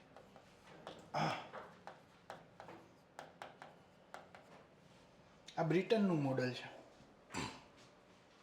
હવે સંસદીય પદ્ધતિનો ગેરલાભ શું? પેલો ગેરલાભ એ છે કે આમાં સરકાર સ્થિર ન રહે, ગમે ત્યારે ખડી જાય. અમેરિકામાં હવે 4 વર્ષ ડોનાલ્ડ ટ્રમ્પ આવી ગયા તો એને ખેડવવા કેવા છે? મુશ્કેલ છે. કારણ કે એ એની ધારાસભાને જવાબદાર નથી. હવે કાલ સવારે હવે ચંદ્રબાબુ નાયડુએ ઊંચા હાથ કરી લીધા, નીતિશ કુમારે ઊંચા હાથ કરી લીધા, તો મોદી સાહેબની સરકાર કેવી થઈ જાય? વહી જાય. અવિશ્વાસનો પ્રસ્તાવ આવી ગયો. આવી અટલ બિહારી વાજપેયીની ગઈ હતી, 14 દિવસમાં સરકાર રહી, ઊંચા હાથ કરી લીધા જયલલિતાએ, સરકાર વહી ગઈ. ત્યારે અમેરિકામાં સરકાર જાય નહીં. કારણ કે એને કંઈ ધારાસભા હારે સંબંધ છે. ધારાસભાની ચૂંટણી કેવી થાય? અલગથી થાય. રાષ્ટ્રપતિની પણ કેવી થાય? ઇલેક્ટોરલ કોલેજથી અલગ ચૂંટણી થાય. એટલે એને કંઈ લેવા દેવા નથી. તો સ્થિરતા વધારે ક્યાં હોય? રાષ્ટ્રપતિ પ્રકારની પ્રણાલીમાં. સ્થિરતા ઓછી ક્યાં હોય? સંસદીય પ્રણાલીમાં. શું કામ? કારણ કે સીટો વહી જાય તો પૂરું થઈ ગયું. તમારે બહુમતી ગૃહમાં રાખવી પડે. લોકસભામાં તમારી બહુમતી ના હોય, વિધાનસભામાં તમારી બહુમતી ના હોય, પૂર્ણ બહુમતી, તો સરકાર ઢબ દઈને પડી જાય. અમેરિકામાં આવું છે નહીં. બીજો, રાષ્ટ્રપતિ પ્રકારની સરકારનો ફાયદો શું? મેરિટવાળી સરકાર બને. કેવી બને? આમાં તો મોદી સાહેબ પાસે ચોઈસ કેટલી રહી? 245 રાજ્યસભા વાળાને, 543 લોકસભામાં. 700 માંથી જ કોઈકને મંત્રી બનાવે. ડોનાલ્ડ ટ્રમ્પને મજા આવે એને મંત્રી બનાવવા કે ધીસ ઇઝ પર્સન, આવી જાઓ ભાઈ મંત્રી બની જાઓ. કોઈ જે સારો નિષ્ણાંત હોય એને મંત્રી બનાવી શકે 33 કરોડમાંથી. આમાં તો 5 ભણેલા મંત્રી બની જાય. તો બોલતા ન હોય તો થઈ જાય. બાવા હિન્દી બોલવા માંડે.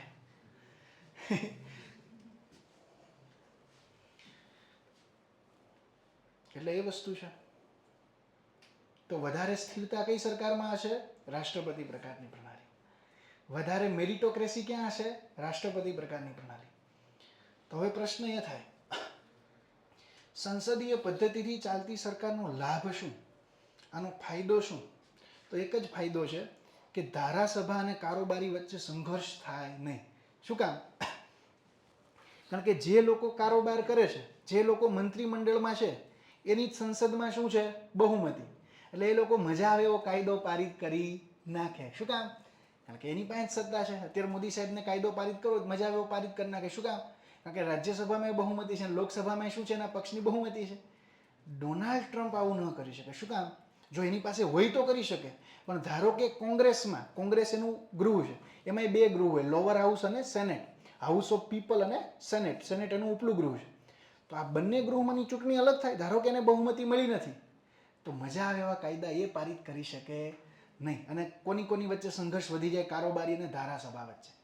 તો અહીંયા તમને ક્વેશ્ચન પૂછાય કે સંસદીય પદ્ધતિથી ચાલતી, ભારતમાં સંસદીય પદ્ધતિથી ચાલતી સરકાર વિશે સત્ય વિધાન શોધીને લખો.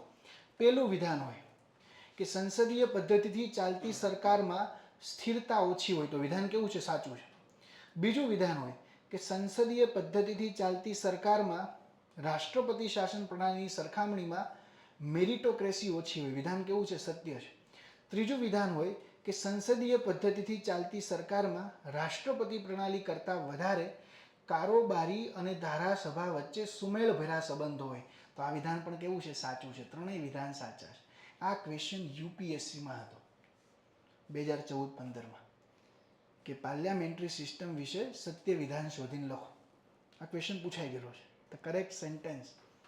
આવા ક્વેશ્ચન આવે છે ને જીપીએસસીમાં. ક્લિયર છે ભાઈ અહીંયા સુધી બધાને? ક્લિયર અહીંયા સુધી? ઓકે.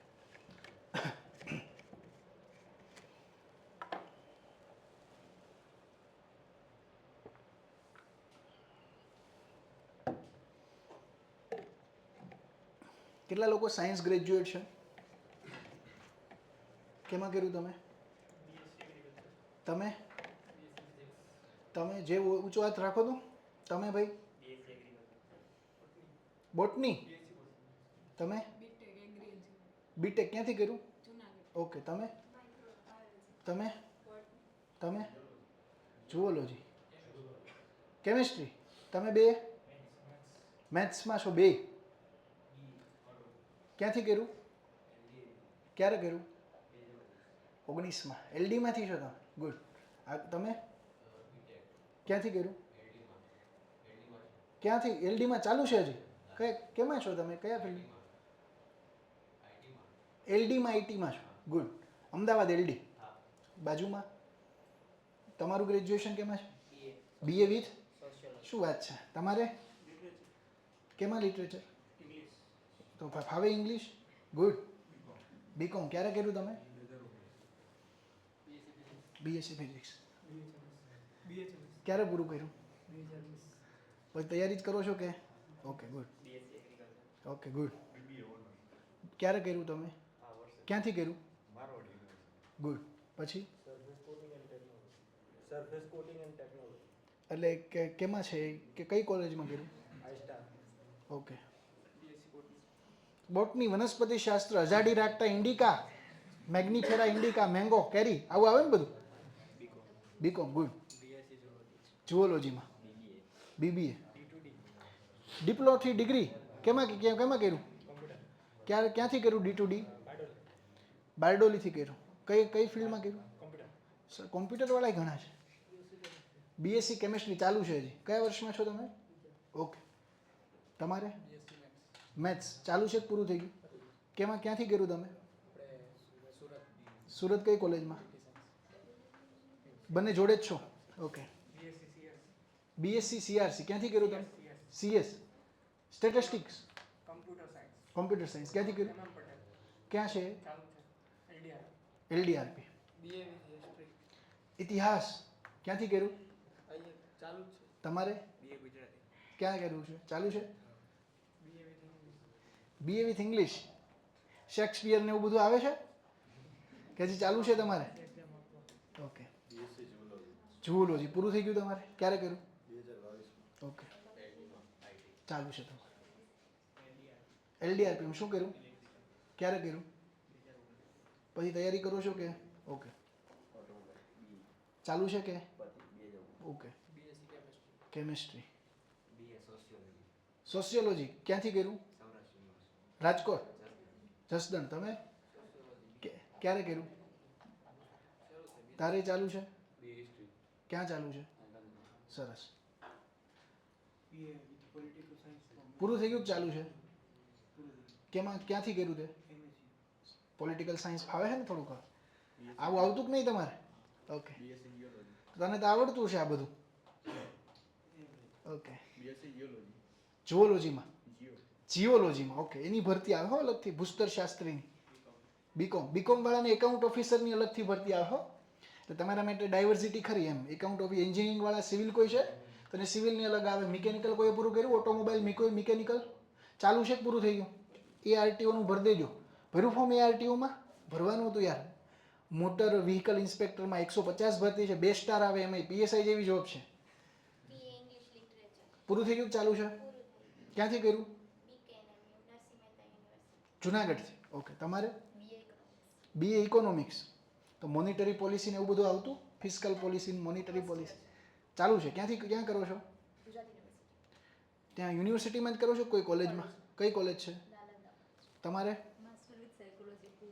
સાયકોલોજી પૂરું કરી નાખ્યું ગુડ તમારે એક ભરતી આવી છે પ્રોબેશન ઓફિસરની ભર્યું ફોર્મ ઓકે બીએસસી બોટની વનસ્પતિ શાસ્ત્ર ક્યાંથી કર્યું મોડાસાથી તમારે અને અત્યારે ચાલુ કર્યું કોલેજ તો ભરી દેજો ફોર્મ એક્સટર્નલમાં કેમાં બીએમાં પોલિટિકલ સાયન્સ અથવા હિસ્ટ્રીમાં ભરી દેજો કોઈ જગ્યાએ બાકી તૈયારી ચાલુ રાખો માઇક્રોબાયોલોજી ગુડ બીકોમ પૂરું થઈ ગયું તમારે બીટેક એગ્રી એન્જિનિયરિંગ જુનાગઢમાં થાય છે યસ ઓનલાઈન વાળા મિત્રો BSc physics BSc chemistry good ના જે પણ હોય કહી દો મને હું બીકોમ અને master of social work good MSW BC Rachana Rathod B computer વાહ સરસ સીવાળા પણ સીએના તો સીવાળાને સારા પેકેજ હોય છે, પણ ઘણા એવા, જો એક મારે સ્ટુડન્ટ છે એ જર્મનીથી તૈયારી કરે છે, જર્મનીમાં 7-8 લાખનું મંથલી પેકેજ છે, પણ છતાંય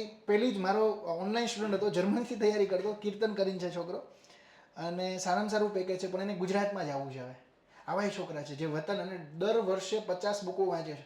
હમણાં એણે મારા માટે એટલી બુકો મોકલાવી હતી, પ્રેમચંદની બધી, અને એ છોકરાને પહેલી જ મારા 2022થી તૈયારી ચાલુ કરી, પહેલી જ મુખ્ય પરીક્ષા આવી, એમાં ઇન્ટરવ્યૂ આવ્યું છે, અત્યારે ઇન્ટરવ્યૂની તૈયારી કરે છે.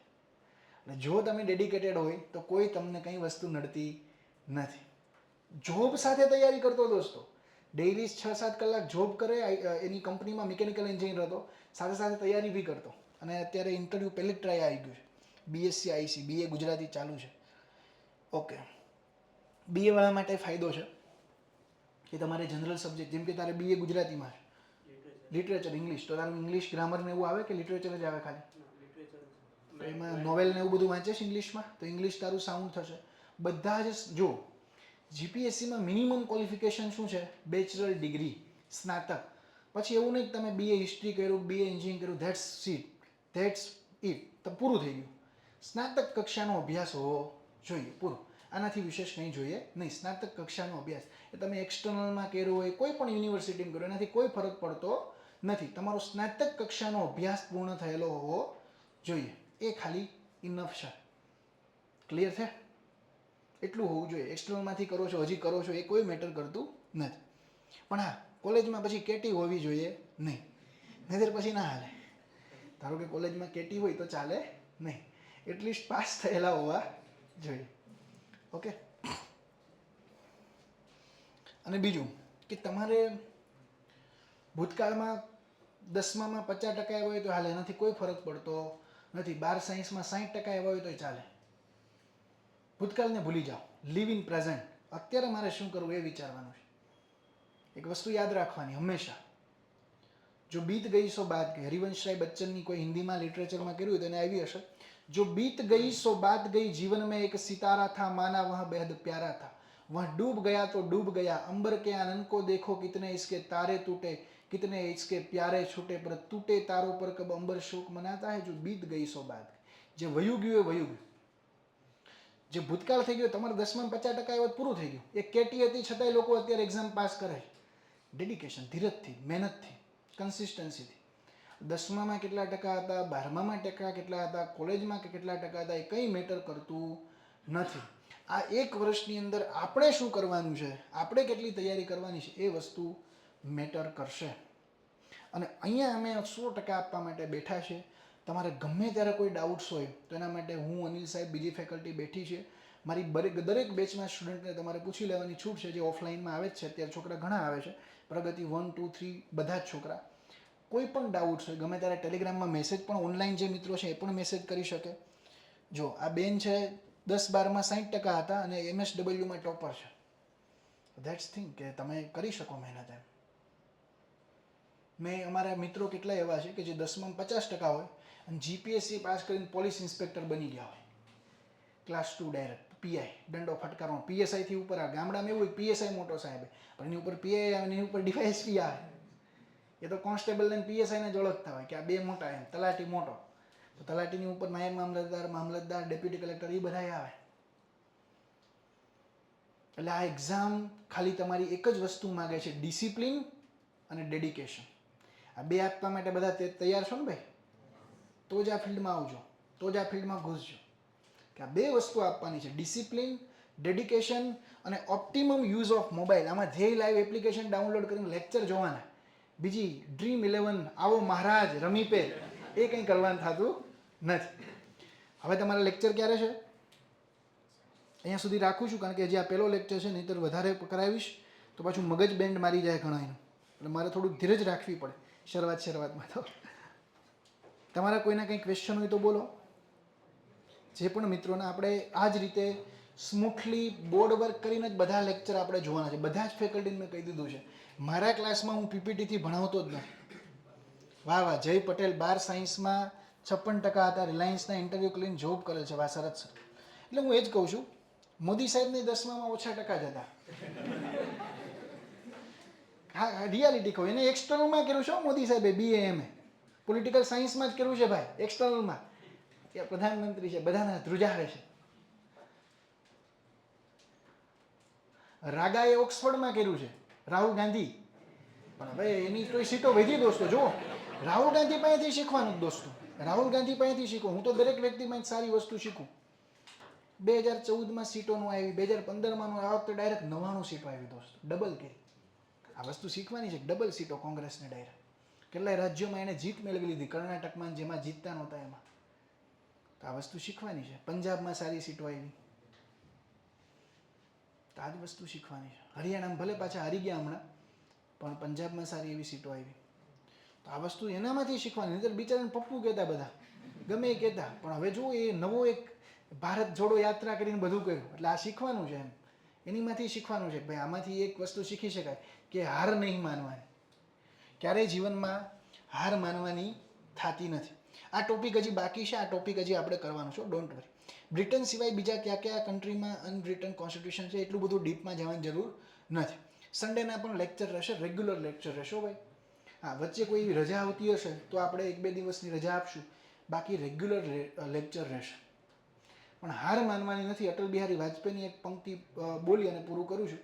હાર નહીં માનુંગા, हार नहीं मानूंगा, रार नहीं ठानूंगा, हार नहीं मानूंगा, रार नहीं ठानूंगा, काल के कपाल पे लिखता मिटाता हूँ, गीत नया गाता हूँ, गीत नया गाता हूँ. એટલે આપણે હવે કોઈ પણ પ્રકારની હાર સ્વીકાર્યા વગર નવું ગીત ગાવાનું ચાલુ કરી દેવાનું છે, GPSC નું ગીત.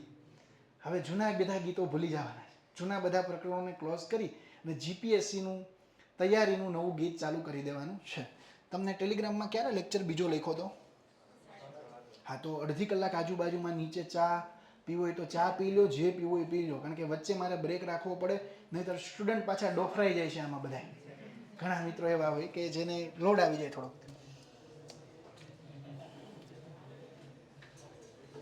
ઓકે. રેગ્યુલર આપણે 2 લેક્ચર રહેશો, 4 થી તે 8:30 સુધી. અને ગાંધીનગર જેવું સેફ સિટી એ કંઈ નથી, એટલે કોઈ ચિંતા ના કરતા. છોકરીઓ માટે પણ કહું છું કે Gandhinagar is the best city. બહુ સારું સિટી છે. હું તો છેલ્લા 6 વર્ષથી ગાંધીનગરમાં જ છું. મારી તો કર્મભૂમિ છે. મેં મારી કોલેજ રાજકોટમાં કરેલી, પણ પછીથી ગાંધીનગરમાં છું 7-8 વર્ષથી કોલેજ પતાવીને. તો ગાંધીનગર જેવું સેફ સિટી એ કંઈ નથી. સારામાં સારું સિટી છે, ગ્રીન છે, બહુ મજા આવશે સિટીમાં રહેવાની બધી રીતે. જમવામાં કદાચ ક્યારેક થોડીક તકલીફ પડે છે, લોકો પીજીમાં રહેશે એને, બાકી કોઈ ચિંતા કરવાની નથી. ઓકે, તો અહીંયા સુધી આપણે રાખીએ. હવે 6:30 અનિલ સાહેબનો લેક્ચર છે, એ તમને ઇકોનોમી ભણાવશે. અને સાહેબનું ઇકોનોમી બી બહુ સારું છે. એમણે પણ ક્લાસ 1-2ના 3 ઇન્ટરવ્યૂ આપેલા છે એમણે પણ સતત. અને છેલ્લા 1-2 વર્ષથી અમે બધું મૂકીને ટીચિંગ જ કરાવીએ છીએ. એટલે અમે બંને ઓનર છીએ, પણ ગમે ત્યારે તમારા માટે અવેલેબલ હશું. ઓકે, એટલે એ કોઈ ચિંતા કરતા નહીં. સારું, અહીંયા સુધી આપણે રાખીએ. ચા કે એવું કંઈક પીતા હો, નીચે આ બાજુ ચા ને બધું મળે છે. ઓકે, એટલે પીતા હો તો તાર વાંધો નહીં, કારણ કે થોડીક એનર્જી આવી જાય.